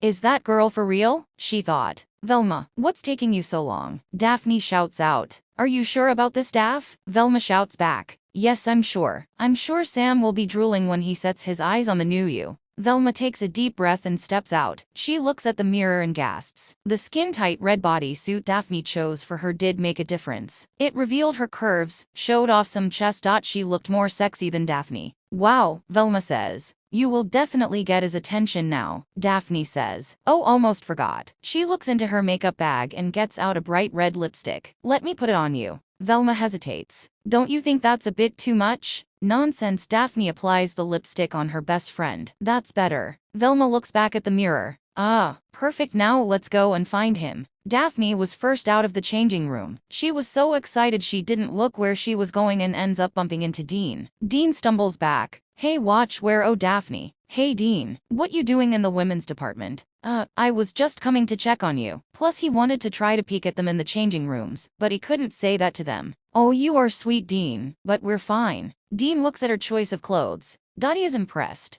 Good choice. I know. I got trainers because they are comfortable and good for running. Dean nods. Dottie then frowns. Where's Velma? Daphne glances behind and sighs. Velma, come on. Velma steps out playing with her fingers nervously. Dean first sees the long red boots. His eyes went up seeing more of Velma's new look. Her legs, her curves, her chest revealing a little peek of her breasts, her bold red lipstick. Dean's eyes widen and his mouth drops open. Velma becomes worried by the older hunter's reaction. Is that bad? She asks. It doesn't matter what Dean thinks. Come on, let's go to Sam. Daphne answers. Come on. Both girls go off. Daphne sways her hips and has her head held high. Velma notices and tries to copy. Daphne was a natural at it, but Velma looked awkward, but she continued anyway. Got to get Sam's attention right. Dean watches them go off. He mainly stared at Velma's hip swaying. It was really showing off her curves. Damn, he thought. Who would have thought a nerd can be hot as hell? Fred approached Sam in his new clothing. Fred had a navy blue t-shirt on with jeans. Not bad, I guess, Sam thought. Shaggy was starting to join them. Sam looks at his clothing and frowns. Shaggy, you are wearing flannel? I certainly am. I liked it on you, so I decided to try it out. Rookling rude raggy, Scooby says. Shaggy grins. I know, and guess what, never got caught. I stuck to my blind acting. Well done, I guess, Sam says. Now we just got to wait for the girls, Shaggy says. I'll go and look for Daphne, Fred says. Sam shakes his head. It's all right, Fred. Dean is up there. Is that supposed to be a good thing? Fred says, his eyebrow raised. Daphne, Fred calls out. Sam was about to stop him, but Fred has already hurried off. Sam sighs. Great. Say, is that Velma up there? Shaggy asks. Huh. Sam looks up. He froze. Velma was leaning on the wall on the top of the stairs. She puts on her best smile. Sam gulps as he stared at her body, especially her chest. Dean joins his brother. Dude, you wouldn't believe what I just witnessed. Hey Sam, Velma purrs as she started making her way down the stairs.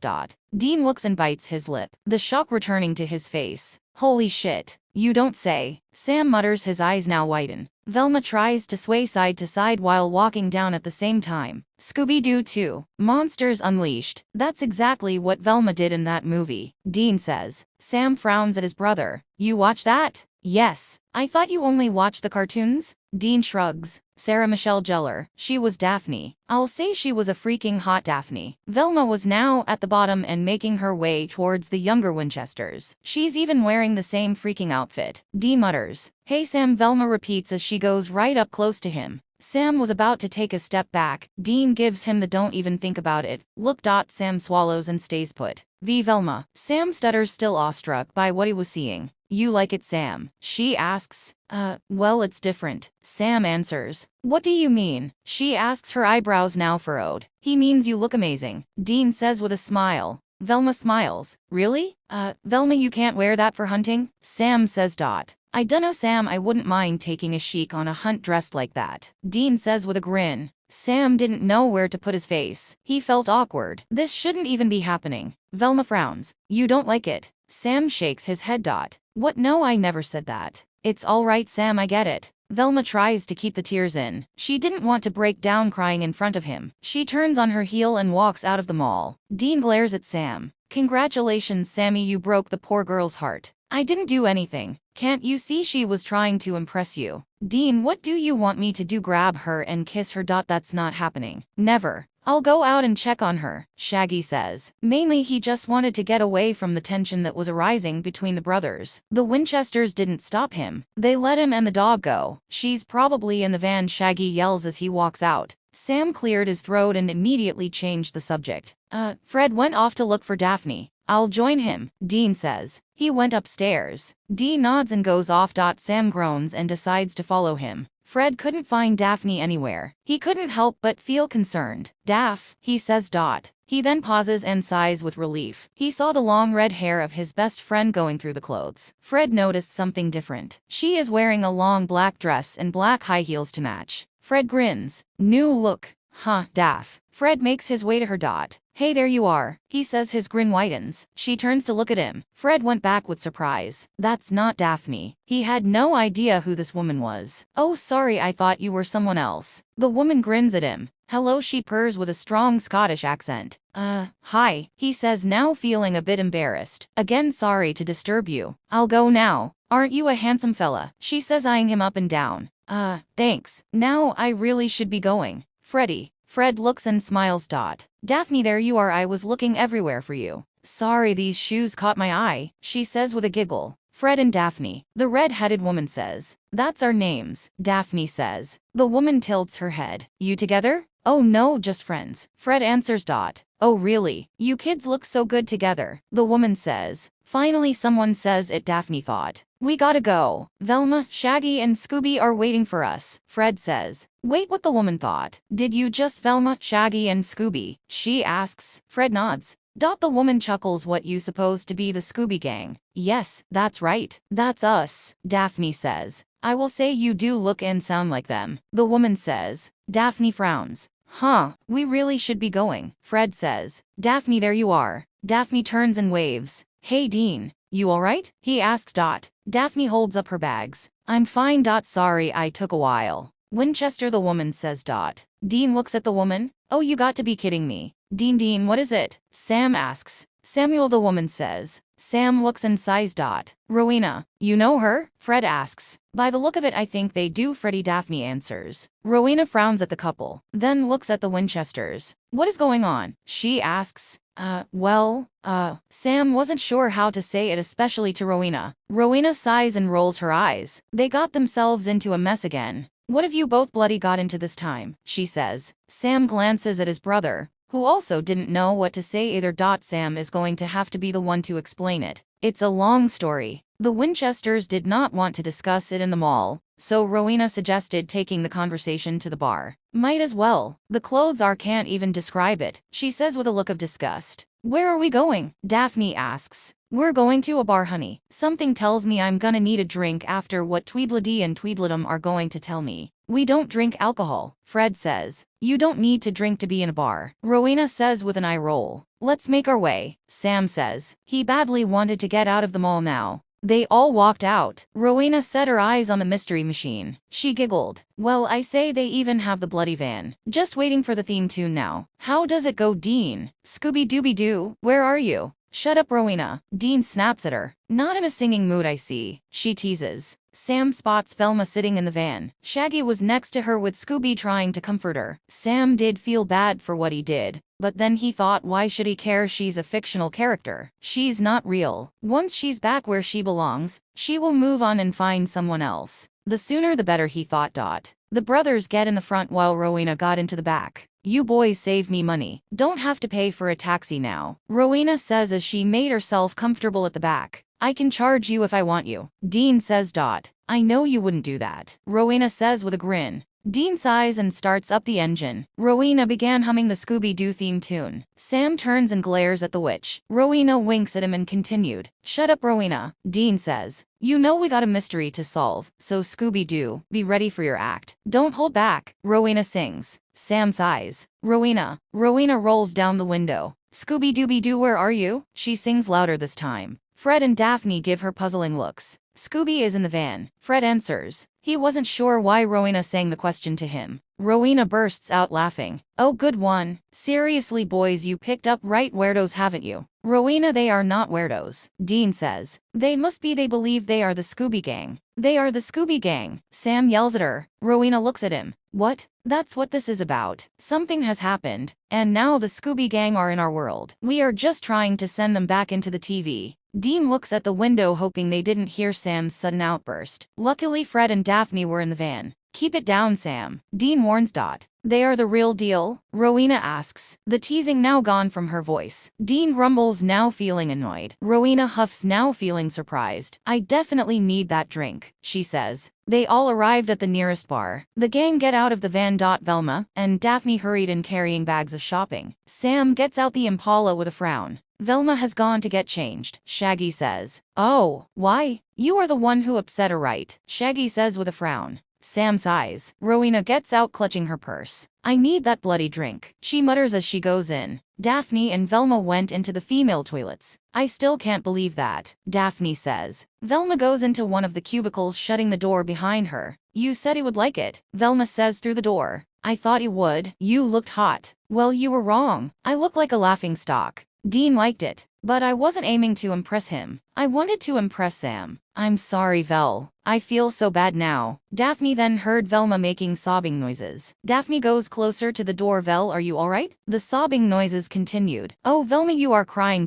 Please stop crying. We'll find another way. Velma cried harder. This is all my fault, Daphne thought. It's no use, Daphne. He's not interested. We will get him interested. Makeover might have not worked, but there is other options. Like what? Talking. Talking? Daphne, I have always done that with him. I know, but I mean alone, like really alone. Maybe a date. What? No. Yes, Velma, I think it's a perfect idea. Ask him. He will just say no. Good point. How about he doesn't know about the date? Oh, what, trick him? Yes. No. Yes. No. Yes, yes, yes. No, Daphne, we can't do that. How about me and Freddy join you? Maybe Sam might think we're off to look at something. So he comes with us. And then boom, double date activated. You and Fred, me and Sam. Yes. No, Dean. Daphne sighs.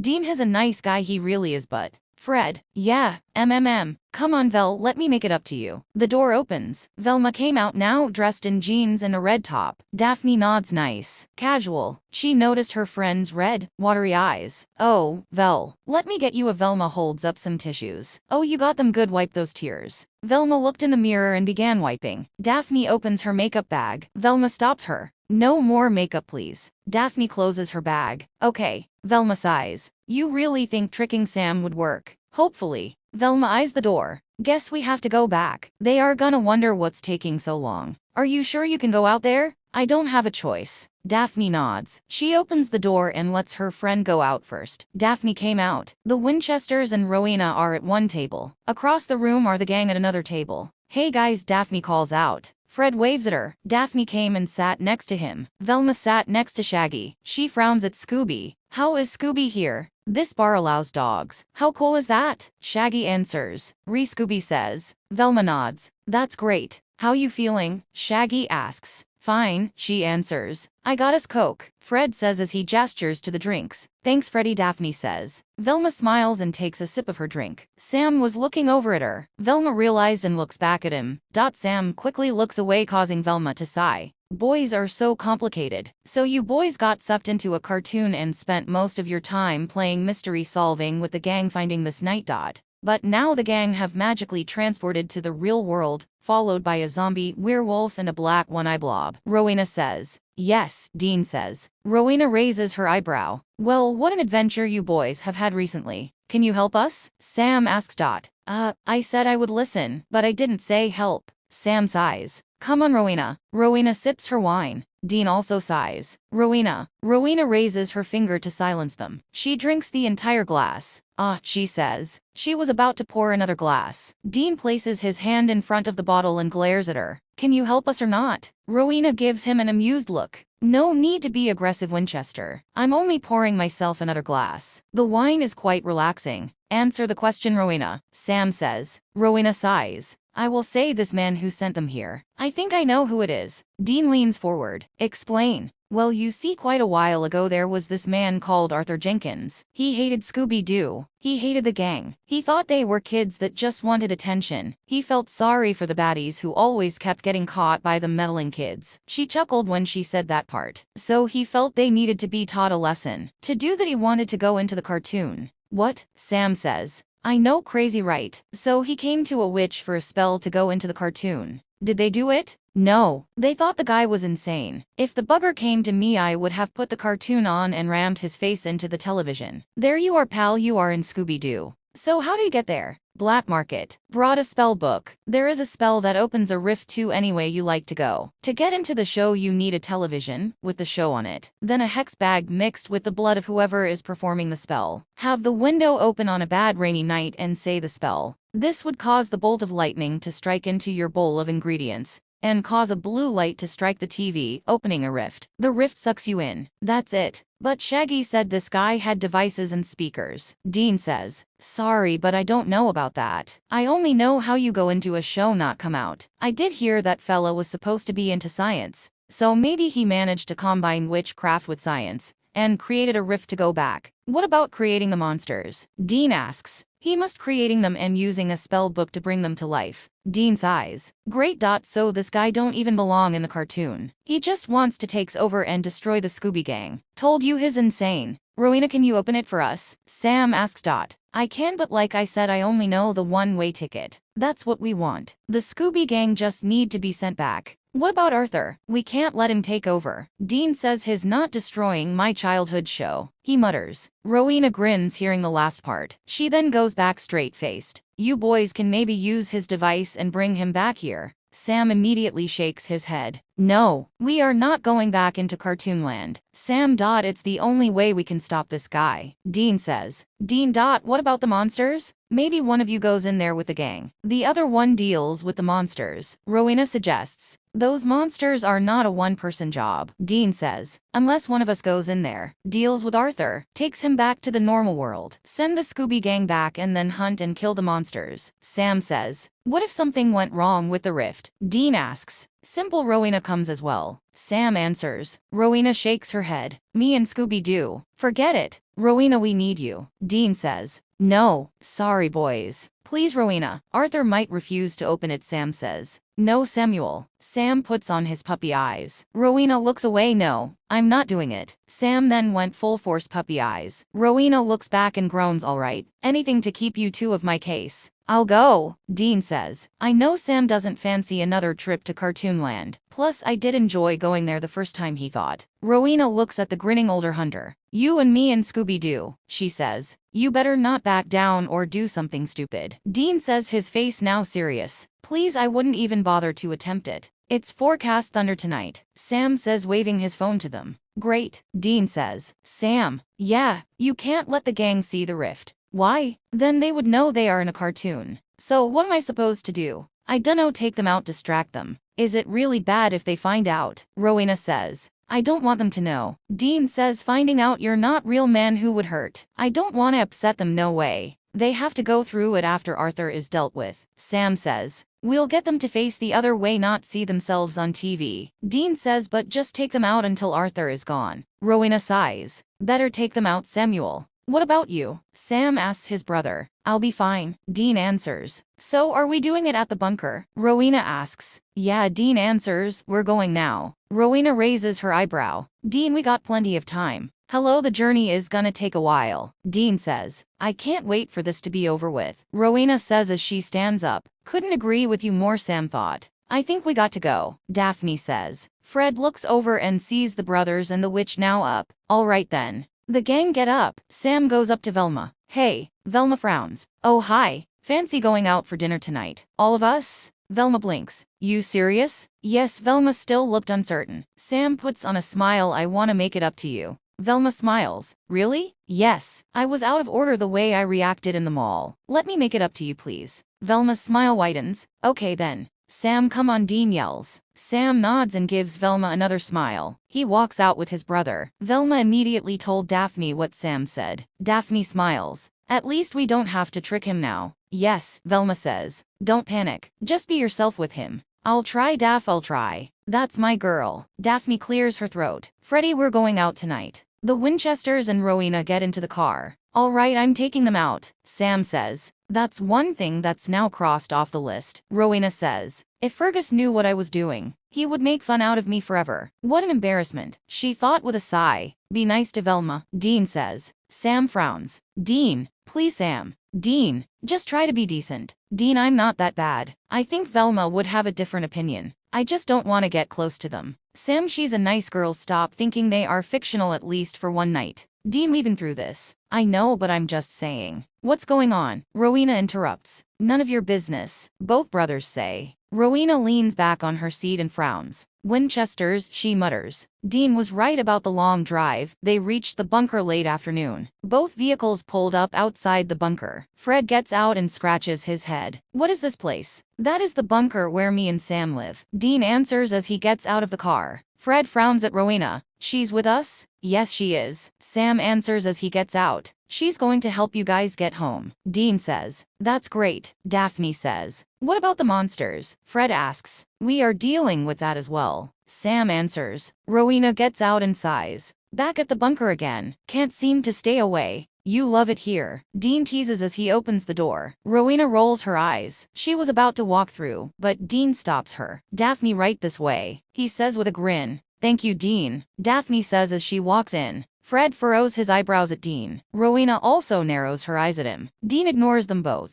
Come, Velma. Thanks, Velma says with a small smile. As Velma was walking in, Dean pushes his brother inside. Sam bumps into Velma. He stumbles back, gives an apologetic look. So sorry. It's okay, Sam, I forgive you, Velma says. Sam smiles. Velma beams at him. Can't wait for tonight. Sam nods, a smile still on his face. He had to admit when she smiles she does look cute. He then shakes his head. No, Sam. Rowena storms in, going past Sam and going down the stairs. She places her bag on the table. That bag looks like it has a lot of stuff. What you got in there? Daphne asks. It's none of your business. Rowena snaps at her. Daphne frowns. Rowena sighs. Darling, what's in my bag is very personal to me. Daphne peers over. How is old-fashioned books personal?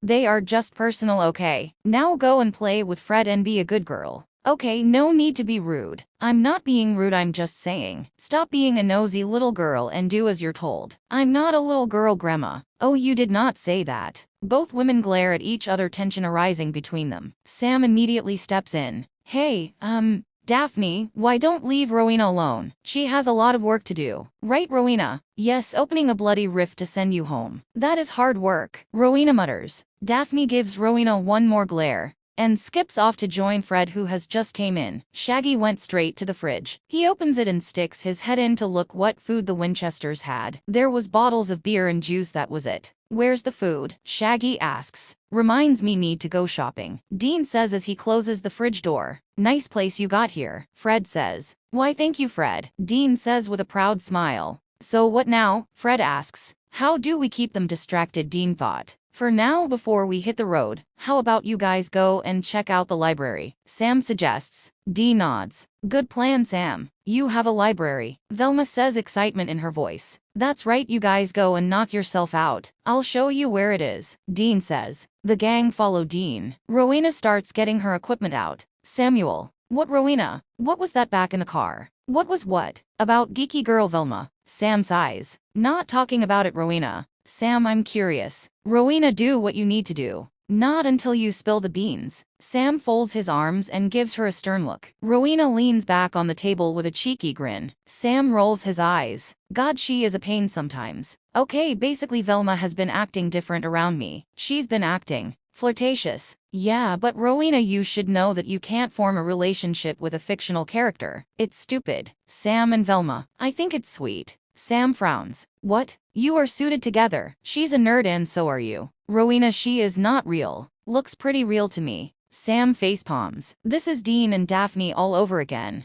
Dean said the same thing when he tried to win Daphne over. Did he? Well, suppose you could say that. Did they, you know? Sam looks down. Rowena gasps, oh Dean, naughty boy, haha. It will always be Fred and Daphne. I know Fred is blind to see it, but I'm sure the blondie will open his eyes and see it one day. I knew this was a bad idea to bring it up. Samuel, if you click with Velma, then your brother would not be the only one who had love with a cartoon character. You both would have something in common then. Sam raises his eyebrow at her. You are enjoying this, aren't you? How do you feel towards her? I'm not talking about this with you. Okay, well, kiss goodbye your riff then. What? No story, no riff, simple. Sam gives her a bitch face. The witch chuckles. Talk, Sam. Okay, Velma was my favorite out of the gang. Yes, I like her because she's smart, the brains of the group, always the one who solved the mystery and gave the explanations. Yes, she's natural, casual, not dressed up like Daphne. Yes, she's cute when she smiles. It's one of her best features. Other features I like is her glasses, her hair, her laugh. Sam was going on and on. Rowena stares at him. Every time she tried to talk, Sam shuts her down and continues talking. Samuel. When she loses her glasses, she's literally on the ground trying to find them. The poor girl can't see, and I worry when a masked monster comes because I don't want her hurt. Samuel. I will say the outfit she wore today, it looked great on her, but I prefer her original clothing. Samuel. I have been a jerk. Dean is right, I should treat them as humans because they are. They may be fictional, but right now they are real. I will be good to them tonight. I will be friendly with Velma. Samuel. Sam was smiling like a child now. Got to go. Rowena going to research, see any updates on the monsters. Then Sam was off. Rowena stood there with a blank face. Dean came in, his hands clasped together. They are engrossed into the books. Should keep them distracted for a while. He sees Sam's smiley face go past him. Dean frowns. What's up with him? Rowena tries to hold in her laughter. Oh, I don't know. She answers, a grin starting to form. Those books were, interesting. Fred says. Yeah, Daphne says. I don't believe everything I just read. I agree, Freddy. Those books were scary. Shaggy says. Scooby says. Ready, guys? Sam says. Yes, Sam. Velma answers with a big smile. Sam smiles back. Hey Velma, why don't you sit with me in the car? Really? Sure. Dean is not going, he's staying with Rowena. So I need some company. Sure, happy to join you. Dean, we're going. Sam shouts out. Be careful. Dean says. Addie joins them. I'm sure your brother has got this. Daphne says. I'm sure he will. Dean says. He then leans into Sam's ear. I'll call you when we are back. He whispers. Be careful. Sam whispers back. Let's go, I'm starving. Shaggy says with a groan. Get out of here, Samuel. Rowena says with a smirk. All right. He waves at his brother, and then goes upstairs, leaving the bunker with the gang. It was now night. The cold air hits their faces as they step out. Sam opens the car door and grins. Step right in. Velma giggles. She liked this change in Sam's behavior. She gets in. Sam closes the door and walks to the other side. Daphne gives Velma a thumbs up through the window. Velma laughs. Sam got in and started up the engine. Then both vehicles went off. Due to the lack of windows in the bunker, Dean and Rowena had to do the spell outside. As soon as they stepped outside, it began to rain. Perfect, now I'm getting soaked, Rowena says. She gets her coat from her bag and puts it on. Just do what you need to do. Dean, as he puts his jacket on. Where's the laptop? Here. Rowena takes it and sighs. We should have done this in a motel. She sets the laptop down. Scooby-Doo was playing on it. Dean sighs. Sam will kill him if anything happened to the laptop. Rowena, can you put a protection spell over it to stop it getting wet? Rowena opens the spell book.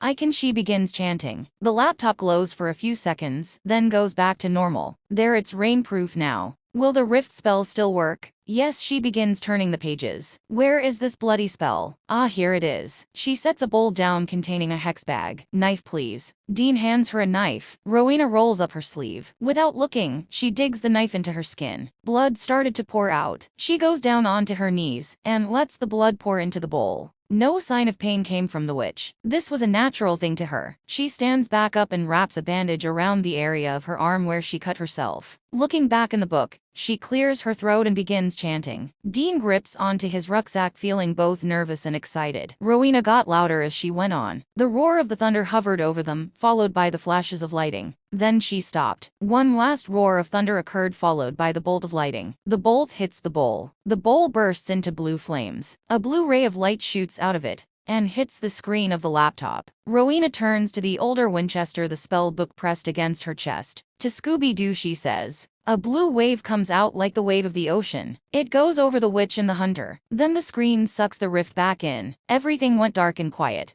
Dean and Rowena have vanished. Dean stumbles out of the rift and falls face first on the ground. He frowns. Why does the ground feel weird? Dean. Dean looks down. He is on top of Rowena. This is awkward. Oh, sorry. He rolls himself off. Bloody hell, you weigh a ton. She yells at him. Dean stands up, brushing himself off. Ha, you should have Sam on you. You would not, moaning, then more likely crushed. Rowena sighs and stands up, brushing herself down. Dean looks at her now, focusing on her cartoon appearance. The witch's red hair was now bold, long and wavy, her curves now standing out, her dark black dress now reaching the ground, her black high heels now looking more sharper. Dean actually thought you can use the high heel to stab someone. That's how sharp it looked now. Rowena looks at him with her black eyes. Well, look at you, cartoon boy. Dean quickly looks himself over. He looked the same as last time, but this time he had different clothing on. Rowena picks up her book. She scrolls through the pages. Weird. What? My book, the writing has become squiggly and the picture are blurry. That's cartoon books for you. Rowena brings the book to her face. Luckily, I can just about read it. She then has a feel of her hair and touches her face. She sighs. This is weird. I feel different. You are a cartoon now. I know, and so far I don't like it. You only just got here, Rowena. I know, but me being in a children's cartoon, it's not my thing. She huffs. What I have to do for you too. I could go on vacation, but no, I end up in bloody Scooby-Doo. My life these days. It's quite scary when you think about it. A witch like me in a cartoon about a talking dog, that should not be happening. If Fergus ever heard about it, I wouldn't know where to put my face. All right, that's enough of your sob story now. Shut up, move. Rowena shoots him a glare. Move, I don't even know where we are. Dean looks round at his surroundings. We are in the woods. Perfect, just what we need, she says sarcastically. Don't worry, I'm sure we'll come across a town. Rowena snorted. Lead the way. Dean picks a random direction and begins walking. Later on, he heard the witch groaning behind him. Dean sighs. What's wrong? My feet are killing me. You chose high heels. I didn't know we were going to walk through the bloody woods. Should have opened your rift somewhere else. I don't choose where to open the rift, Dean. Dean looks in the distance. Still a long way to go. There better be a goddamn town, he thought. What you doing wandering around in these woods? A voice called out. The hunter and the witch turn. Coming towards them was a man probably in his mid-40s in a flannel shirt, jeans and boots. He had a rifle in his hands. He stops and furrows his eyebrows at them. Dean hesitates. The man eyes Rowena up and down. Wearing the wrong clothes for hiking, honey. Rowena sighs, wanting this mission to be over. We are looking for the nearest town. Dean says. Nearest town? Huh. You are going the wrong way. Rowena glares at Dean. You made us walk all that way. You told me to lead the way, Dean says to her. It don't matter anyway. There is no town anymore. The man says. Dean frowns. What do you mean? The town has been taken over by monsters. Monsters? Rowena and Dean both say. I know, crazy, but it's true. I'm warning you, I wouldn't go there. Do you know Arthur Jenkins? Dean asks.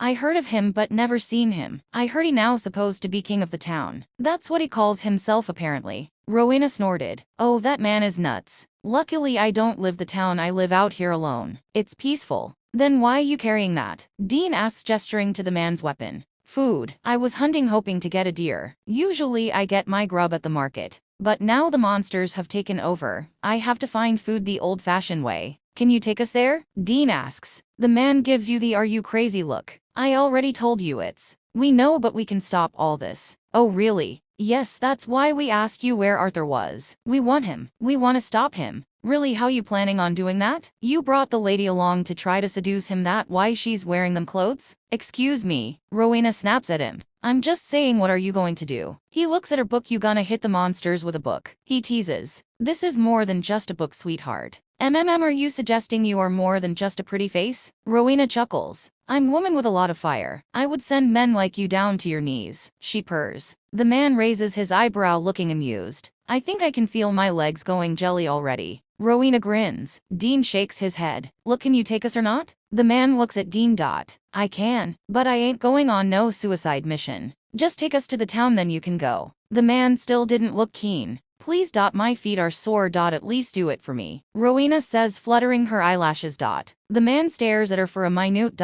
Then he spoke. Okay. Rowena smiles. Thank you. This way. The hunter and the witch follow the man to his jeep. The man opens the door. Ladies first. Rowena grins. She is enjoying this. Thank you, Wallace. My name is Wallace. Wallace, thank you. They both giggled. Dean looks at them and does the most dramatic eye roll. Once they were all in, Wallace starts up the engine. Then they drove. Dean sat at the back looking miserable as Rowena and Wallace were chattering at the front. I swear if they kiss I'll puke, he thought. After a long depressing journey, for Dean it was depressing, they saw something brighten up in the distance. A smell of smoke made its way through the window. It went up Dean's nose. He coughs. That's not good. You think, Wallace says to him, told you it's a mess. That's why we are here, to clean it up, Rowena says with a cheerful tone. Wallace stops and gets out. He looks and gasps. It's worse than last time. Dean gets out. What do you mean? There is more. More what? Wallace points. Dean looks. The town is full of different monsters. Werewolves, vampires, mummies, and other monsters that Dean couldn't even identify. There are people running around screaming. Some people were getting chased. Some ended up dead within seconds. They can't even get out, Wallace says. I heard he won't let them leave. Jesus, Dean mutters. The son of a bitch is ruining my childhood. Let's hunt down Mr. Jenkins, Rowena says. Are you sure you can do this? Wallace asks with a look of concern. Totally, she answers. Dean knows what to do. I hope so. Thank you for your help. It was a pleasure meeting you. I enjoyed talking to you, Wallace says. He leans down and kisses her hand. Rowena's face lights up. Dean looks the other way with his hand on his mouth, close to being sick. Keep it in, Dean. Keep it in. Be careful, Wallace says as he gets in the jeep. Rowena smiles at him as he starts up the engine and drives off. Well, I guess this world is not so bad after all, she says. Maybe I should leave you here, Dean says. Oh no, I'm good. They both look at the town. Dean flinched after hearing a woman letting out a blood-curdling scream, followed by a kid screaming, Mommy. I'm going to kick that son of a bitch's ass. Obviously, Rowena says. You ready? Rowena sighs. As I'll ever be. Then let's do this. A witch and a hunter, a very fearful duo indeed. Those monsters will not know what's hit them. They both began walking into the town. Sam and Velma didn't say much on their way to the diner. She mainly admired his face. His eyes focusing on the road. She didn't know why, but Sam in focus mode, she found it quite hot to look at. Something wrong? Sam asks, now noticing her staring at him. Velma blinks and looks away. No, everything is fine. Sam chuckles. You sure you looking a bit pink in the face? Oh, you feeling hot? I'll open the windows. Oh no, I'm good. Sam smirks. The poor girl is embarrassed. Sam found it quite cute. He glances at the window. We're here. He stops the car and gets out. He opens the door to let Velma out. Thank you, haha, Velma says with a nervous giggle. No problem. The gang jumped out of the mystery machine. Say, does this diner accept dogs? Shaggy asks. There is no sign outside, so I guess they do. Sam answers. That's great, come Scoob. Scooby nods and follows his best friend inside. You two okay? Daphne asks. We're good, Sam says with a smile. That's great, come on gang, Fred says as he made his way to the entrance. Coming Freddy, Daphne says, following after him. Daphne holds Fred's hand and they walk in the diner. Velma looks down at Sam's hand. This is probably bad idea, but she is going to do it anyway. Velma slowly places her hand into Sam's. Sam looks down with a look of surprise and says nothing. He smiles and responds now by holding her hand back. Velma looks at him with shock, but again Sam smiles and gestures to her to go in. They both walked into the diner holding hands. The gang was already at a table looking through menus. Sam and Velma join them. The waitress approaches them. "Hi, what would you like?" she asks. "Everything on this menu, please," Shaggy answers. The waitress raises her eyebrow. Sam laughs. He's joking. Shaggy frowns. "No, I'm not." He is. "Everyone just wants a cheeseburger and fries, that's all." The gang frown at him, but Sam ignores them. The waitress writes it down. Okay then, coming right up." She turns on her heel and walks off. What was that about?" Fred asks. "I was ordering your food," Sam answers. "Sam picked good choices," Velma says. Sam smiles. Fred shakes his head and starts talking to Daphne. "Man, one burger and fries is not enough for me," Shaggy says with a groan. Scooby says.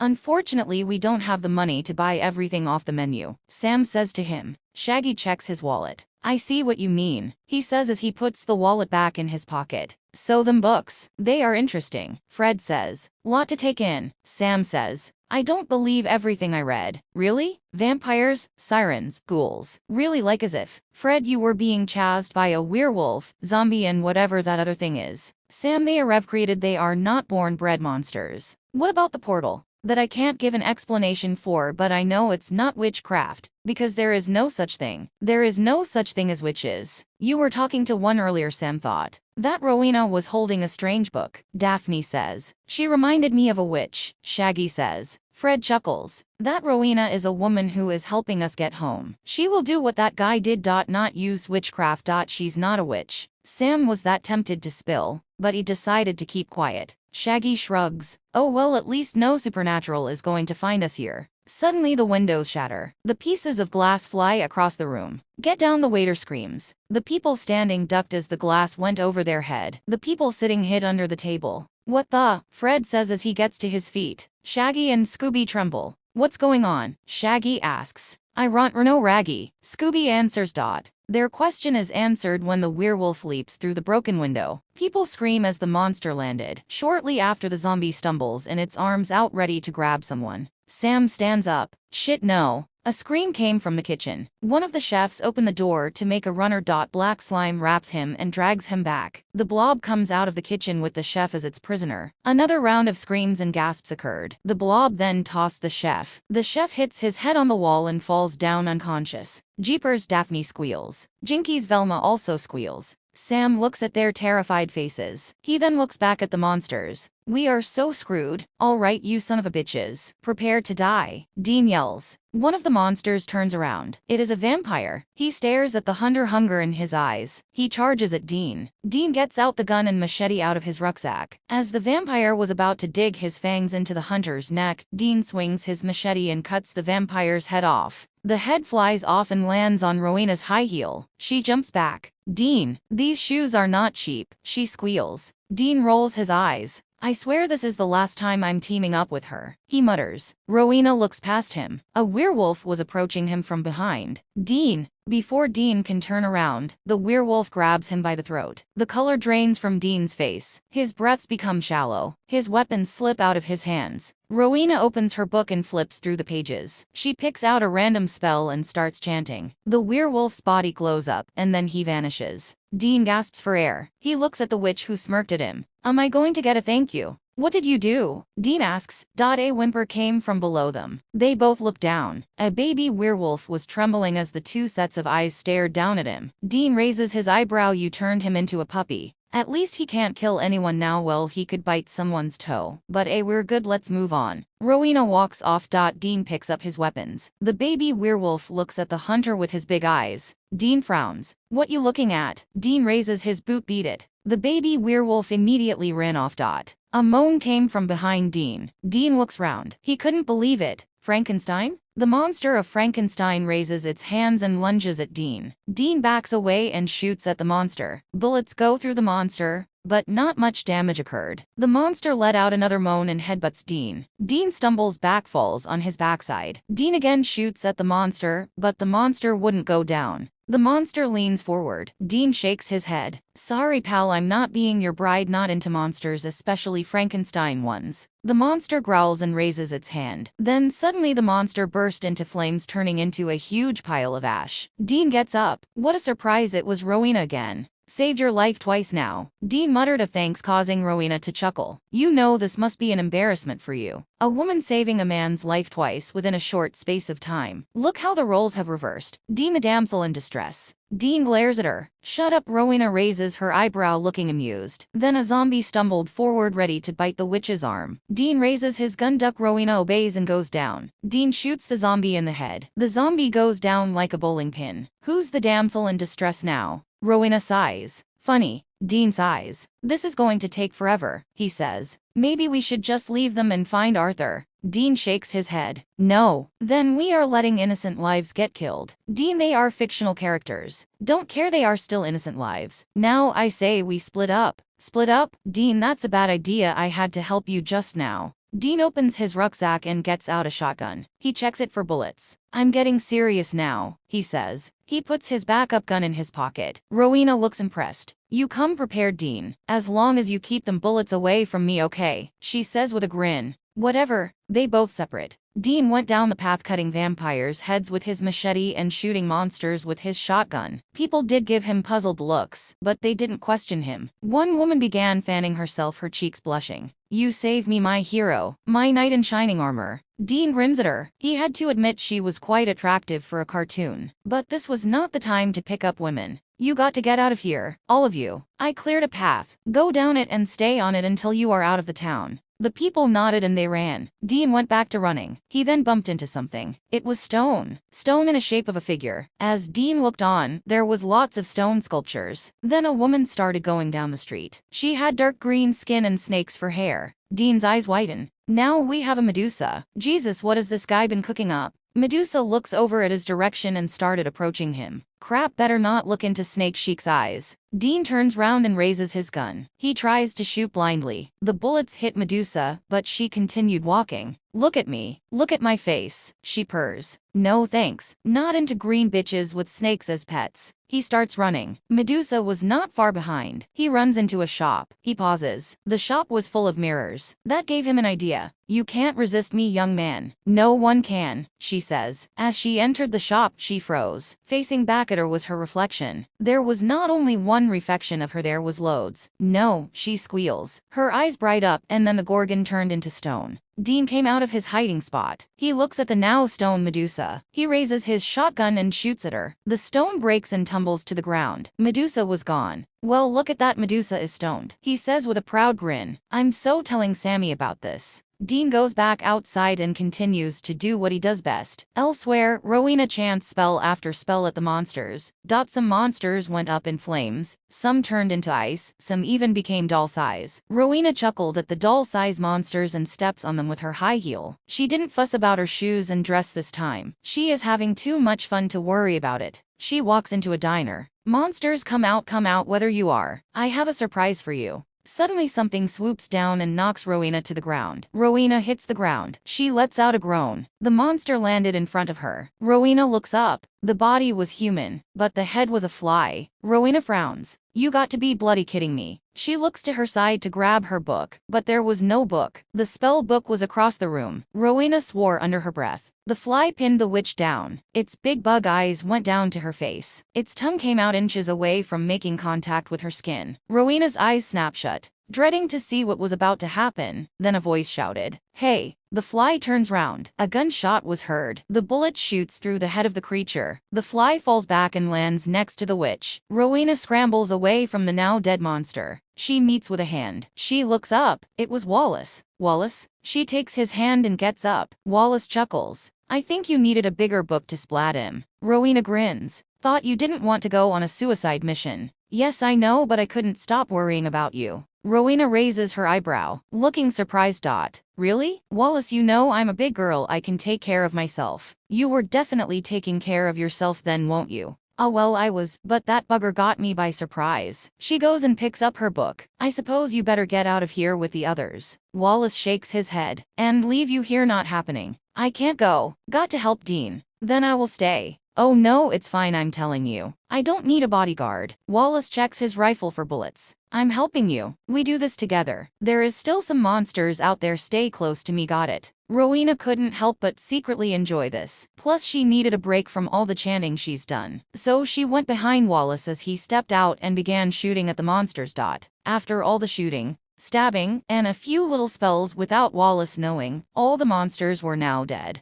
Dean spots the witch and Wallace approaching him. He frowns. "Rowena, what the hell is he doing here?" "His being a man, Dean." Rowena answers with a smirk. "Why did you leave her on her own?" Wallace asks. "I didn't. We agreed to separate." "You can't leave a woman without a weapon on her own. Trust me, she knows how to take care of herself." "Really? I found her on the ground nearly close to death's door." "Ah, boys, I'm here. I'm alive. The monsters are dead. Time to search for Arthur." Rowena says. "There is an abandoned factory if you go further up. I think that's where he is." "That's where the monsters were reported coming out from," Wallace says. "Thanks," Dean says. Wallace nods. "So let's go," he says. Dean shakes his head. "Thank you for your help, but we can take it from here." "I want to help. He just wants to protect me," Rowena thought with a grin. "Look, me and Rowena have to do this alone. We can't put any more lives in danger." Wallace looks at Rowena with concern. He didn't want to leave her again. Rowena nods. "It's okay, Pumpkin," she says. "But, Wallace, if you want to help then get these people out of here," Dean says. "Where?" "Anywhere," Dean says. "Dean is right," Rowena says. She runs her fingers down the Wallace's shirt. "You want to be a hero, Wally, then get the people far away from here as possible." She flutters her eyelashes again. Again he falls for it and nods. "Okay, but before you go."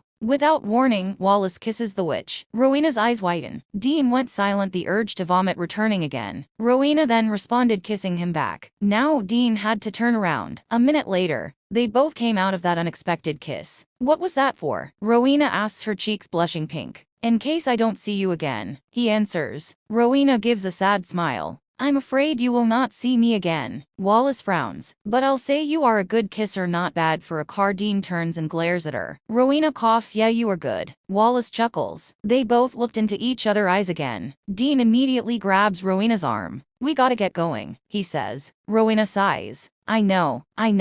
Good luck," Wallace says. He gives the witch one last smile, and then walks off. "What would Crowley think of that, huh?" Dean teases. Rowena glares at him. "This shall be never mentioned again ever. Not to Fergus, not to anyone. Understand?" "Yeah, okay, fine." Dean looks ahead. Might be a bit of a walk, but hopefully not too far. Rowena lets out a groan. Dean looks down at her shoes. "Don't expect me to carry you." "Wouldn't even consider it." "Good to know." He looks back at the road. "Let's go and end this." That's when everything went crazy. Women, children, even men screamed to the top of their lungs and made a beeline for the door. The werewolf leaped in front of them, blocking their view. He growls, causing crowd to turn and run the opposite direction, hoping they can get out by the back door. Their eyes set on the blob, who immediately made a grab for one of the waiters, squeezing them tight, breaking every bone in their body. The waiter dropped to the ground, blood pouring out of his mouth. The adults looked horrified while the children burst into tears. They all ran various directions in the diner, now completely panicking. Everyone looked like a bunch of lunatics. Sam needed to get everyone out of here. First he needed weapons. The weapons had to be in the trunk outside the diner. "Gotta get past the wolf and zombie." "Great. We need to get everyone out of here," Fred says. "Just read my mind," Sam says. "We go out of the window. Watch out for the broken glass if we can't go through the door," Velma says. "I'm with Velma on that one," Daphne says. "WW werewolf," Shaggy stutters. "We gotta distract the werewolf," Fred says. The werewolf began sniffing, waiting for a scent that got his interest. Sam glances at the door to the kitchen. The blob has now slid away from it, sliding its way through the panicked citizens. One man tripped on the black slime. He tries to get back up, but the slime glued him down. The zombie hovers over him. The man stares wide-eyed as the zombie leans down and takes a bite out of his neck. The zombie's yellowish teeth digging into the skin. Blood spurts out of the neck, causing the man to gag, losing his breath. The zombie chews the thick skin and goes down for more. Daphne shrieks at the sight. "We gotta help him." Sam looks at the man, who was screaming after each bite by the zombie. It was too late, they couldn't save him. Daphne gestures. "Come on." Fred grabs onto her arm, knowing by Sam's face they couldn't do nothing. "Sorry, Daph." Fred, "What? No.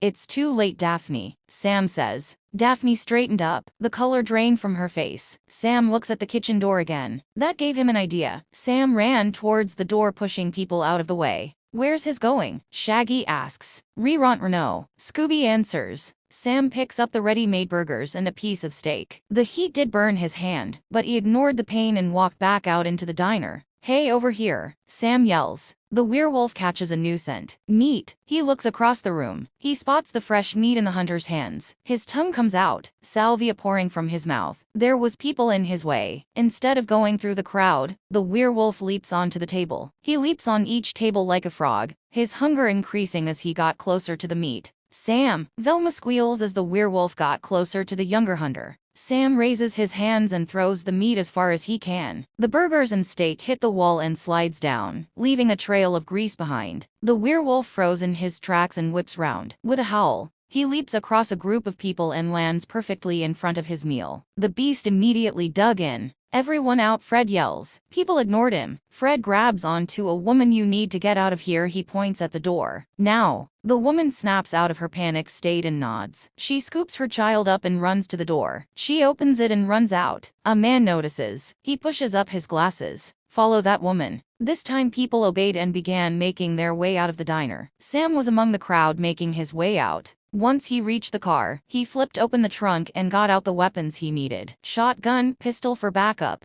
flare gun, grenade. He stuffed the two smaller guns into his back jean pockets and the grenade in his jacket pocket. The shotgun remained in his hand. The diner was now empty. Only the monsters, the gang and newly corpses were in there. Sam felt relieved. If the people saw him walking in with all them weapons, they would think he was the Terminator. He would only need the sunglasses, then he would look the part. Sam checks his gun for bullets. Then he goes in. The zombie finishes the last remaining bits of his meal. It rises up. "Hey," Sam shouts. The zombie looks round, attracted to the sound. The monster raises its hands and limps towards the hunter. Sam aims his shotgun and shoots. The zombie's head gets blown off. The body falls forward, hitting the ground. The werewolf's ears perk up. He whips round, the meat stuck in between his teeth. He charges at Sam. Sam shoots the werewolf in the chest. The werewolf staggers back and drops to his knees. The blood pours onto his claws. The animal's breaths because heavy. While Sam was reloading, the werewolf slowly got to his feet, now feeling enraged. He suddenly howls. Scooby bites into the monster's leg, drawing out blood. The werewolf glares at the dog, showing his sharp teeth. "Get him, Scoob," Shaggy cheers. Scooby digs his teeth into the thick fur, causing the werewolf to cry out in pain. The monster raises its leg and grabs Scooby by the throat, yanking him off his leg. The gang gasp. "Scooby, no!" Daphne cries out.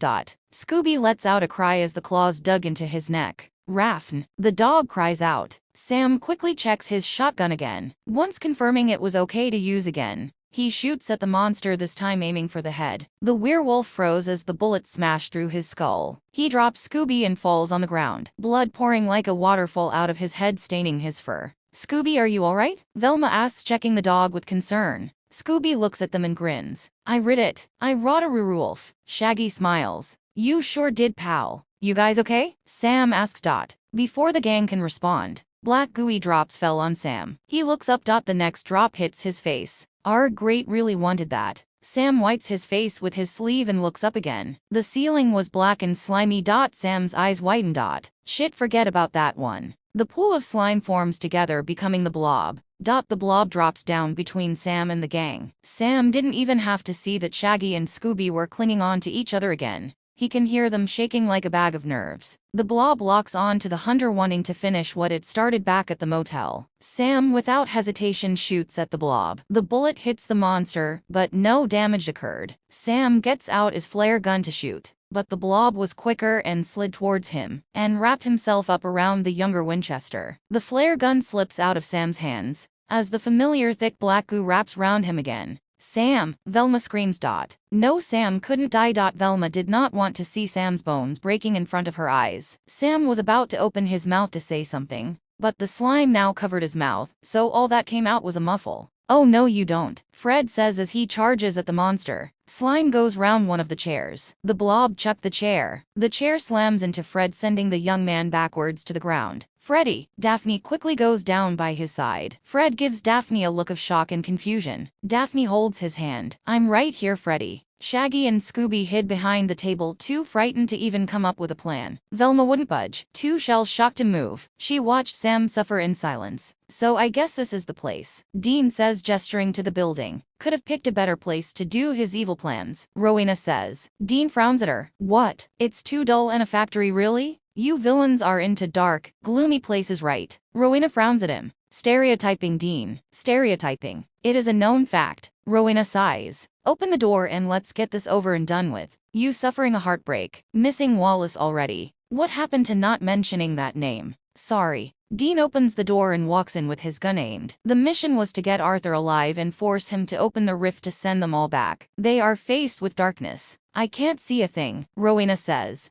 Dean squints, using his trained eyes to see through the darkness. Just keep walking. He says, stay behind me. Rowena nods and stays close to him as they both walk through the darkness. Suddenly, around the room, spots lights came on, all pointing in the middle of the room where Dean and Rowena are. Dean holds up his hand as a signal to stop. Rowena obeys without making a comment. Welcome to my laboratory. A voice booms across the room. The witch and the hunter look up. A man wearing a white lab coat grinned down at them. You must be Arthur, Dean says. I certainly am. You are the little troublemakers who have killed all my monsters back in the town. You are the dick who is ruining a children's program. Because the Scooby Gang are annoying. That's why I got rid of them and decided to take over. Change this show into how I like it. What a sad asshole you are. This sad asshole has lost and will open the rift for us to take us home, Rowena says. Arthur snorted. No. This sad asshole has one more trick up his sleeve. What's that? Another monster that I can just easily shoot in the brains, Dean says. Arthur gets out a remote control. Ever heard of Scooby-Doo and the Witch's Ghost? Yeah, I know it, Dean answers. Today is your lucky day. Sarah, please come and greet your guests. Arthur presses the button. The doors slide open, revealing a ghostly pale middle-aged woman with long white hair that flowed and rippled in the air. She is dressed in a lavender gown, with a red pendant around her neck. The ghost witch flies in and gives the hunter a menacing smile. Dean's mouth drops open. Are you serious? You brought her to life.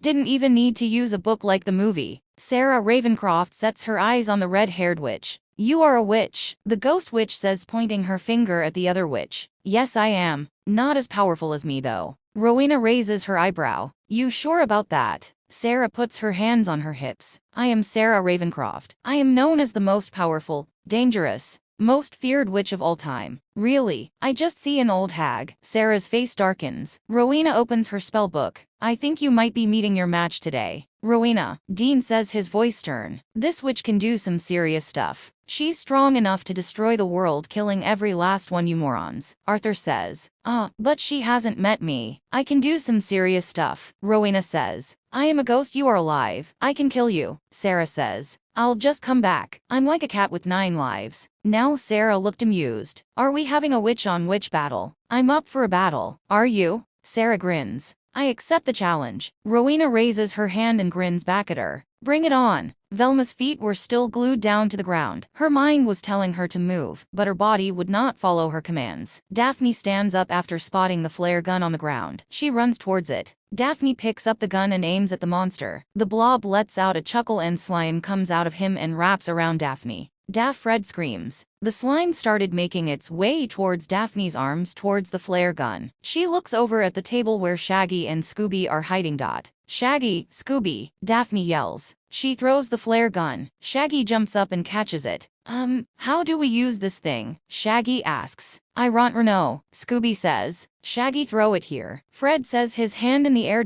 Okay, here, the monster growls. Zoinks, okay, take it, Fred, take it. Shaggy throws it. Fred catches it and aims. Sam's vision started to become blurry, his breath's becoming shallow. The strength of the blob is killing him. The slime from Daphne started making its way to Fred. Fred shoots, Sam thought as he saw the slime wrapping its way round Fred's legs. The blob does a tug, causing Fred to trip and drop the flare gun. Fred, Daphne yells. Fred looks, all he saw was Daphne's head, her body now taken over by the thick slime. Oh God, where's the gun? Shaggy says, pulling at his hair, his eyes darting in all directions.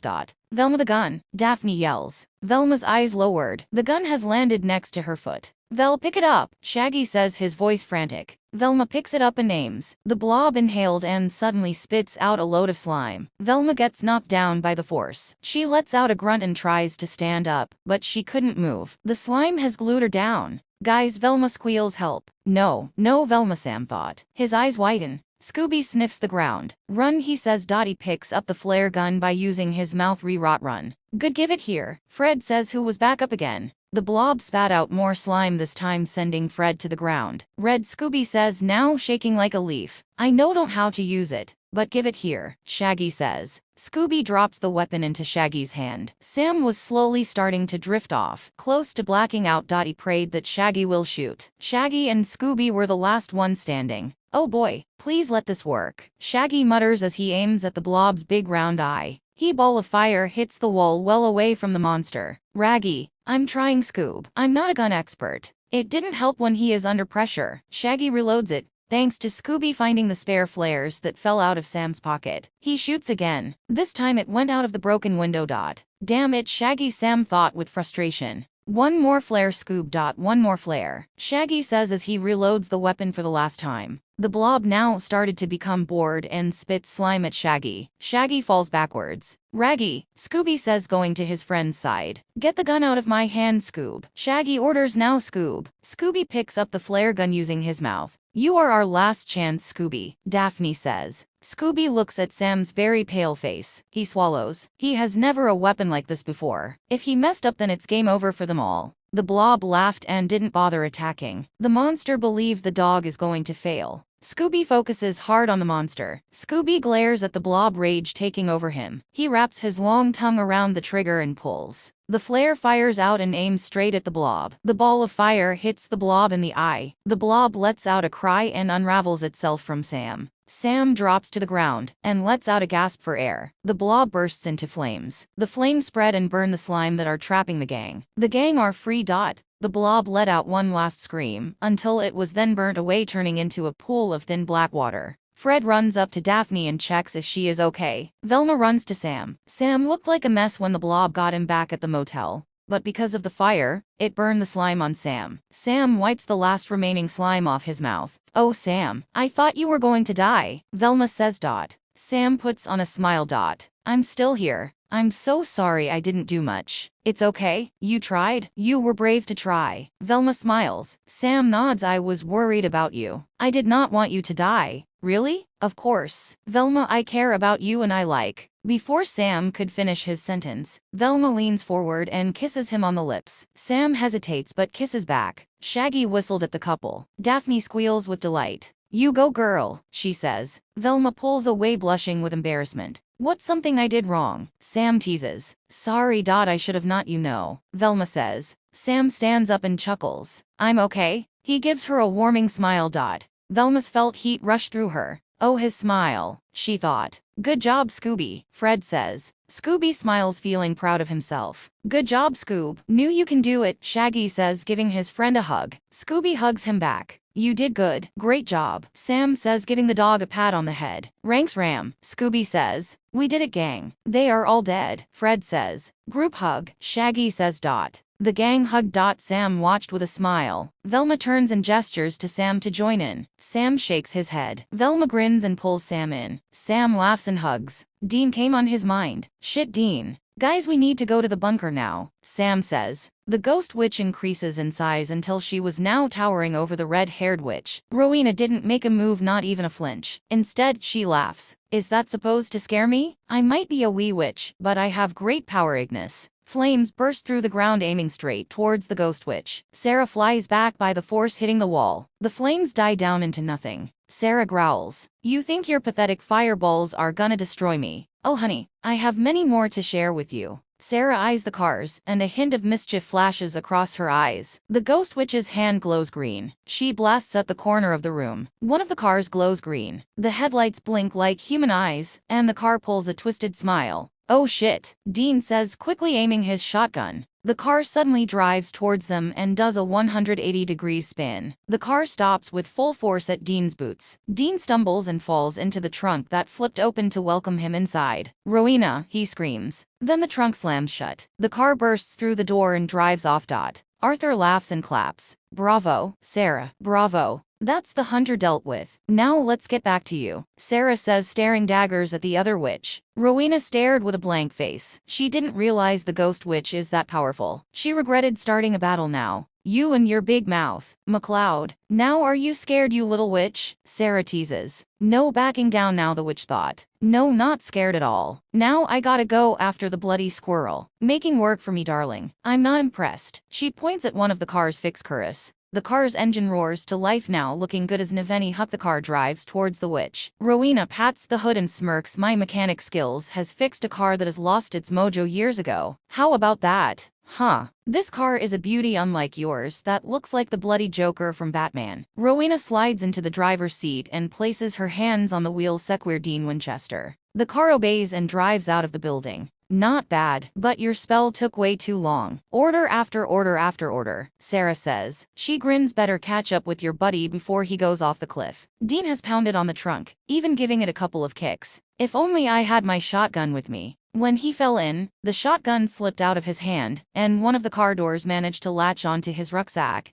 and yank it off him. Dean had nothing to help him. Open up, you son of a bitch, he yells, pounding on the trunk again. The feeling of claustrophobia rose inside him. The last time he felt like this was when he was in the coffin after being dragged out of hell. Sweat is pouring down his face. His breaths became quicker than usual. Dean's eyes snap shut. Calm down. You are not there anymore. This is not a coffin. This is a trunk. You are gonna get out. You will come up with something. The trunk opens. The wind hits Dean's face. A monstrous laugh goes through the car. Dean blinks and sees them going down a muddy path going towards a cliff. A cliff, Dean thought with horror. He realized the car is driving backwards. I need to get out of here. Dean pushes himself forward to roll out, but the trunk slams shut. A series of swears came out of Dean's mouth. He began pounding again. He eventually stopped. It was no use. He's going to die. Swear to God, Rowena better kill the bastard and get the Scooby Gang back home. Sam. Dean's face screws up with worry. The thought of leaving his brother killed him. He's left Sam too many times. He didn't want his brother to go through the grieving process again.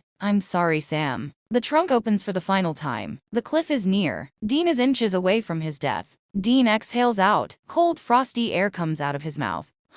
Ice started spreading, taking over the trunk. Dean shivers as the temperature plunges. The car suddenly comes to an abrupt stop. The wheels on the edge of the cliff. Dean heaves as he looks down and down the cliff. Winchester. The familiar Scottish voice rings the hunter's ears. Dean sighs with relief. He carefully watches his footing as he gets out of the trunk. He backs away from the cliff, wanting to be far from it as possible. The car is now a big block of ice. Behind it, Rowena's car is parked up. The witch sits in the driver's seat and grins at him. Dean's relief turns into embarrassment. He just got rescued from Rowena McLeod. Crowley's mother just saved him seconds away from his death. Third time now, my. Rowena says, first the werewolf, then Frankenstein, and now a car. Thank you, Dean says. It took him a lot to say that. Rowena looked touched. She was about to open her mouth, but Dean stops her. You saved me. No need to brag about it. I was only going to say no problem. She says should have let you drop to your death. You Winchesters are so ungrateful. Where's Sarah and Arthur? Right here. The hunter and the witch look round. Sarah floats in midair while Arthur stood behind her. Rowena gets out of the car. Told you I had many more to share, Rowena says as she looks up at the ghost witch. Sarah's hand glows green. So have I. She blasts at the witch. Rowena hits the tree and tumbles down to the ground. Sarah eyes the spell book. Let's see how you do without your prized possession. She blasts at the book. The spell book bursts into green flames. Dean, without thinking, charges at the ghost witch. Dean gets caught in a green bubble. The bubble rises in the air with the older Winchester trapped inside it. The flames vanish, but what puzzled the ghost witch was the spell book remained undamaged. Not even a scratch or burn was on it.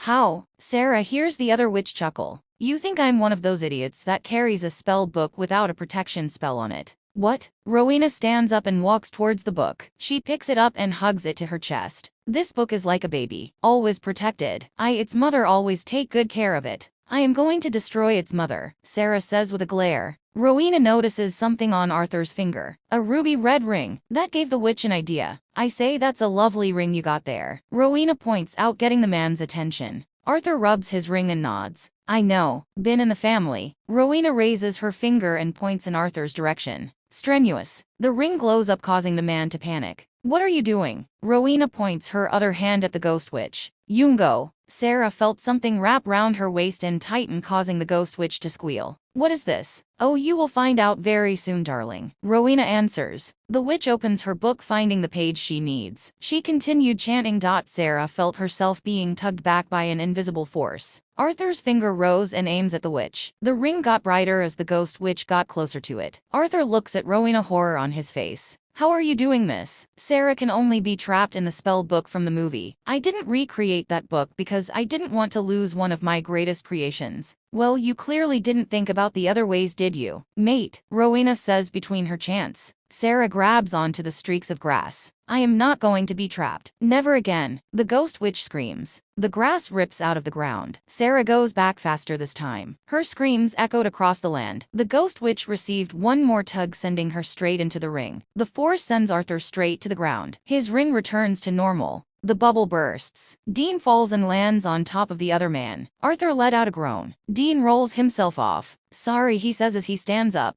but thanks for the soft landing. Rowena grabs Arthur's hand and slips the ring off his finger. Here we have one trapped witch, she says, waving the ring. Good job, Dean says. He meant that. Rowena did do good. He chuckles, causing Rowena to frown. What? Sorry, it's just you beat Sarah Ravencroft, one of the most dangerous villains in Scooby-Doo history. The corners of Rowena's mouth turn upwards. She smiles, feeling proud of herself. Well, now Sarah has been beaten by the greatest witch in Scooby-Doo history. Me. Dean laughs a little. Give me back my ring, Arthur says as he sits up. Rowena examines the ring. She shakes her head no. What? Sorry, Mr. Jenkins. The witch walks towards the cliff. She pauses at the edge and looks down. Your ring, and Sarah is going to take a swim. Arthur immediately got to his feet. Don't you dare. But it was too late. The witch drops the ring. No, Arthur screams as he runs over to the cliff and looks down. Probably in the water now, Rowena says. Arthur turns and glares at her. I'm gonna kill you, you bitch. No, you not, Dean says, joining Rowena. This is what you are gonna do. Take us back to the factory and open the rift to get us home. Arthur looks at the hunter. Bite me. Dean grabs the man by the jacket and punches him in the face. The man grunts, but immediately receives another blow to the face. Arthur received blow after blow to the face. He couldn't take it anymore. He said to the hunter in a small voice. Okay, what was that? Didn't quite catch that. I said okay. Dean stops and lets go of the man. Arthur wipes the blood that poured from his nose. You gonna do as you are told? Rowena asked. Yes, I'll do what you want. He raises his arms. I surrender. Okay, I surrender. Dean nods. Good to hear. Now let's get that rift open now, shall we? Sam was close to the bunker until he suddenly saw a bright blue light. He covers his eyes with one hand, while the other remained on the steering wheel. The light vanishes, revealing three figures. Sam didn't realize who it was until he pulled up in front of them. Dean had Arthur by the arm, while Rowena looked relieved. Sam could not blame her for that. Sam, Dean says. He gives his younger brother a wave. Sam chuckles and gets out of the Impala. The mystery machine pulls up seconds later. The gang quickly get out. Shaggy stops in his tracks. That's the crazy guy who sent us here, Shaggy says, pointing at Arthur. Jeepers. Daphne says, this is him? Rat's rim. Scooby says, you are the fool who's been creating the monsters. Velma says, glaring at the man.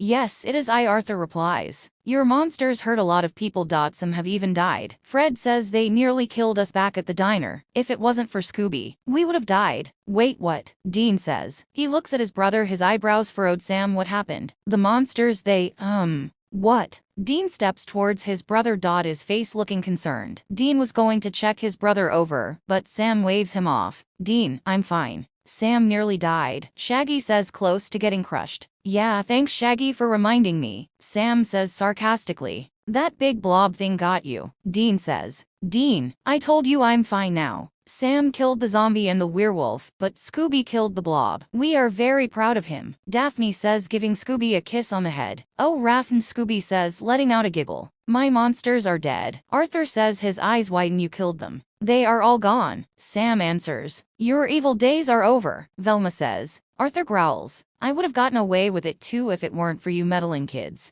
Dean let out a gasp. He said it. He said the line. Sam sees his brother go into fanboy mode. He sees Rowena roll her eyes. Sam also rolls his eyes and shakes his head. Oh, Dean. So now we can go home, right? Shaggy asked. Sam nods.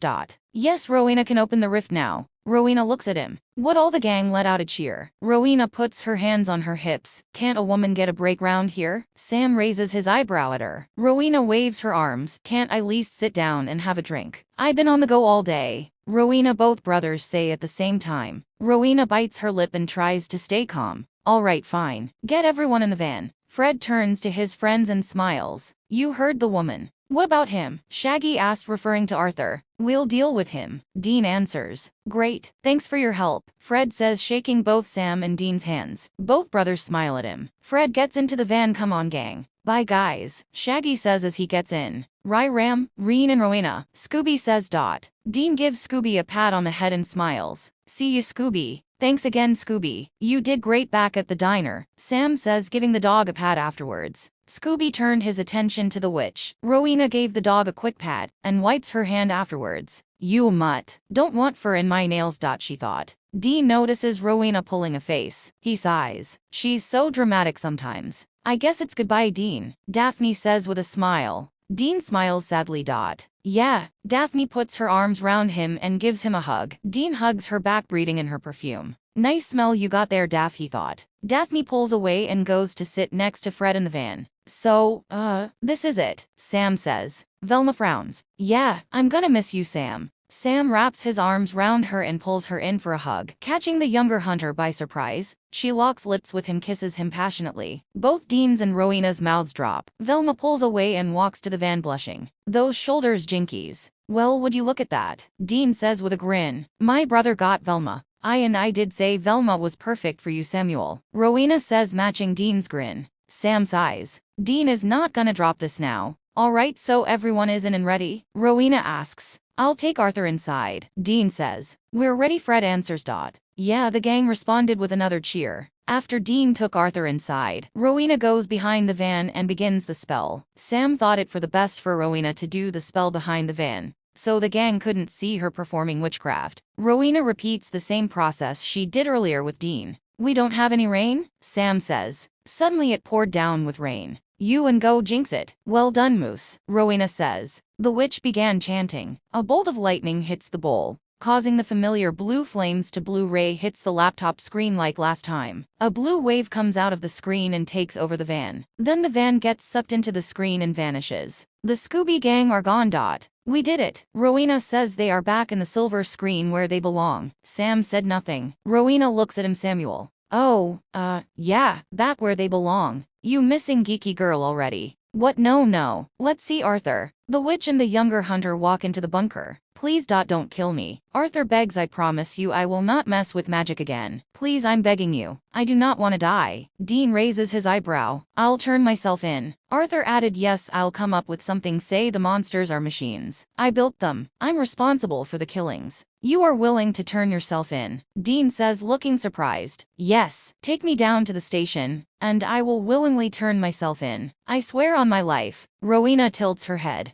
Kill him. No, please, Arthur cries out, please. I'm a coward when it comes to stuff like this. I would rather be in jail than dead. At least I can do time behind bars, then come out as a new man. I'll leave cartoons alone. Keep the rift closed. Both brothers look at each other. Sam shrugs. Okay, but do not mention us or the Scooby gang. I'm willing to go behind bars, not get admitted into a nut house. You are a mad sod, you might get admitted. Rowena says.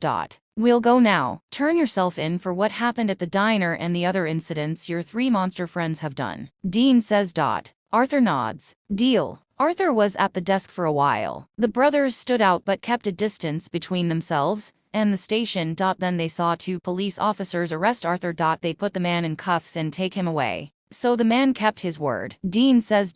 Seems like it, yeah, Sam replied with a nod. If he breaks his promise, he will regret it. Sam again nods. The Winchesters get in the car. Rowena, who has waited in the back, leans forward. Well, he turned himself in. Sam answers. He managed to come up with a story. I would rather die than rot in jail. Rowena says. He's one of those people who does not want to die. Dean says as he drives back onto the main road. He positions his mirror and glances over at the witch. There is a motel nearby. We'll drop you off. I guess a motel is better than nothing. I'm exhausted anyway, so yeah, go ahead, drop me there. The motel was not far from the station. It was roughly a 10-minute drive. Dean pulls up outside the entrance. Rowena steps out. She turns and smiles at the brothers. "Until we meet again, Winchesters," she says in her over-the-top voice. The witch turns on her and walks to the reception of the motel. She opens the door and steps in, shutting the door behind her. Dean drives down the road. He looks over his brother. Sam looks at his brother's face and sighs. "No, Dean.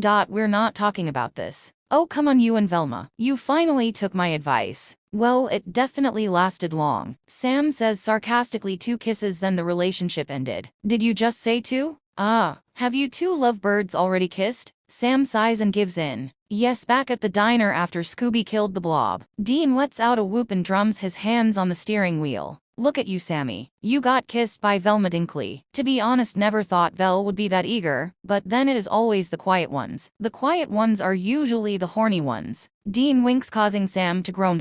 He's definitely not gonna drop this now. Dean began yapping on about how they now both have something common, because they've both been kissed by cartoon sheiks. He even compared who did it better, him or his younger brother. Sam leans forward and puts his head into hands, dreading the upcoming days. He knew too well this conversation is going to last for a long time. Lord help me. The light fades. The Scooby gang open their eyes. They quickly check at each other. They all sigh with relief when they see they are their original selves again. Finally, Shaggy says, "Home sweet home." Scooby says.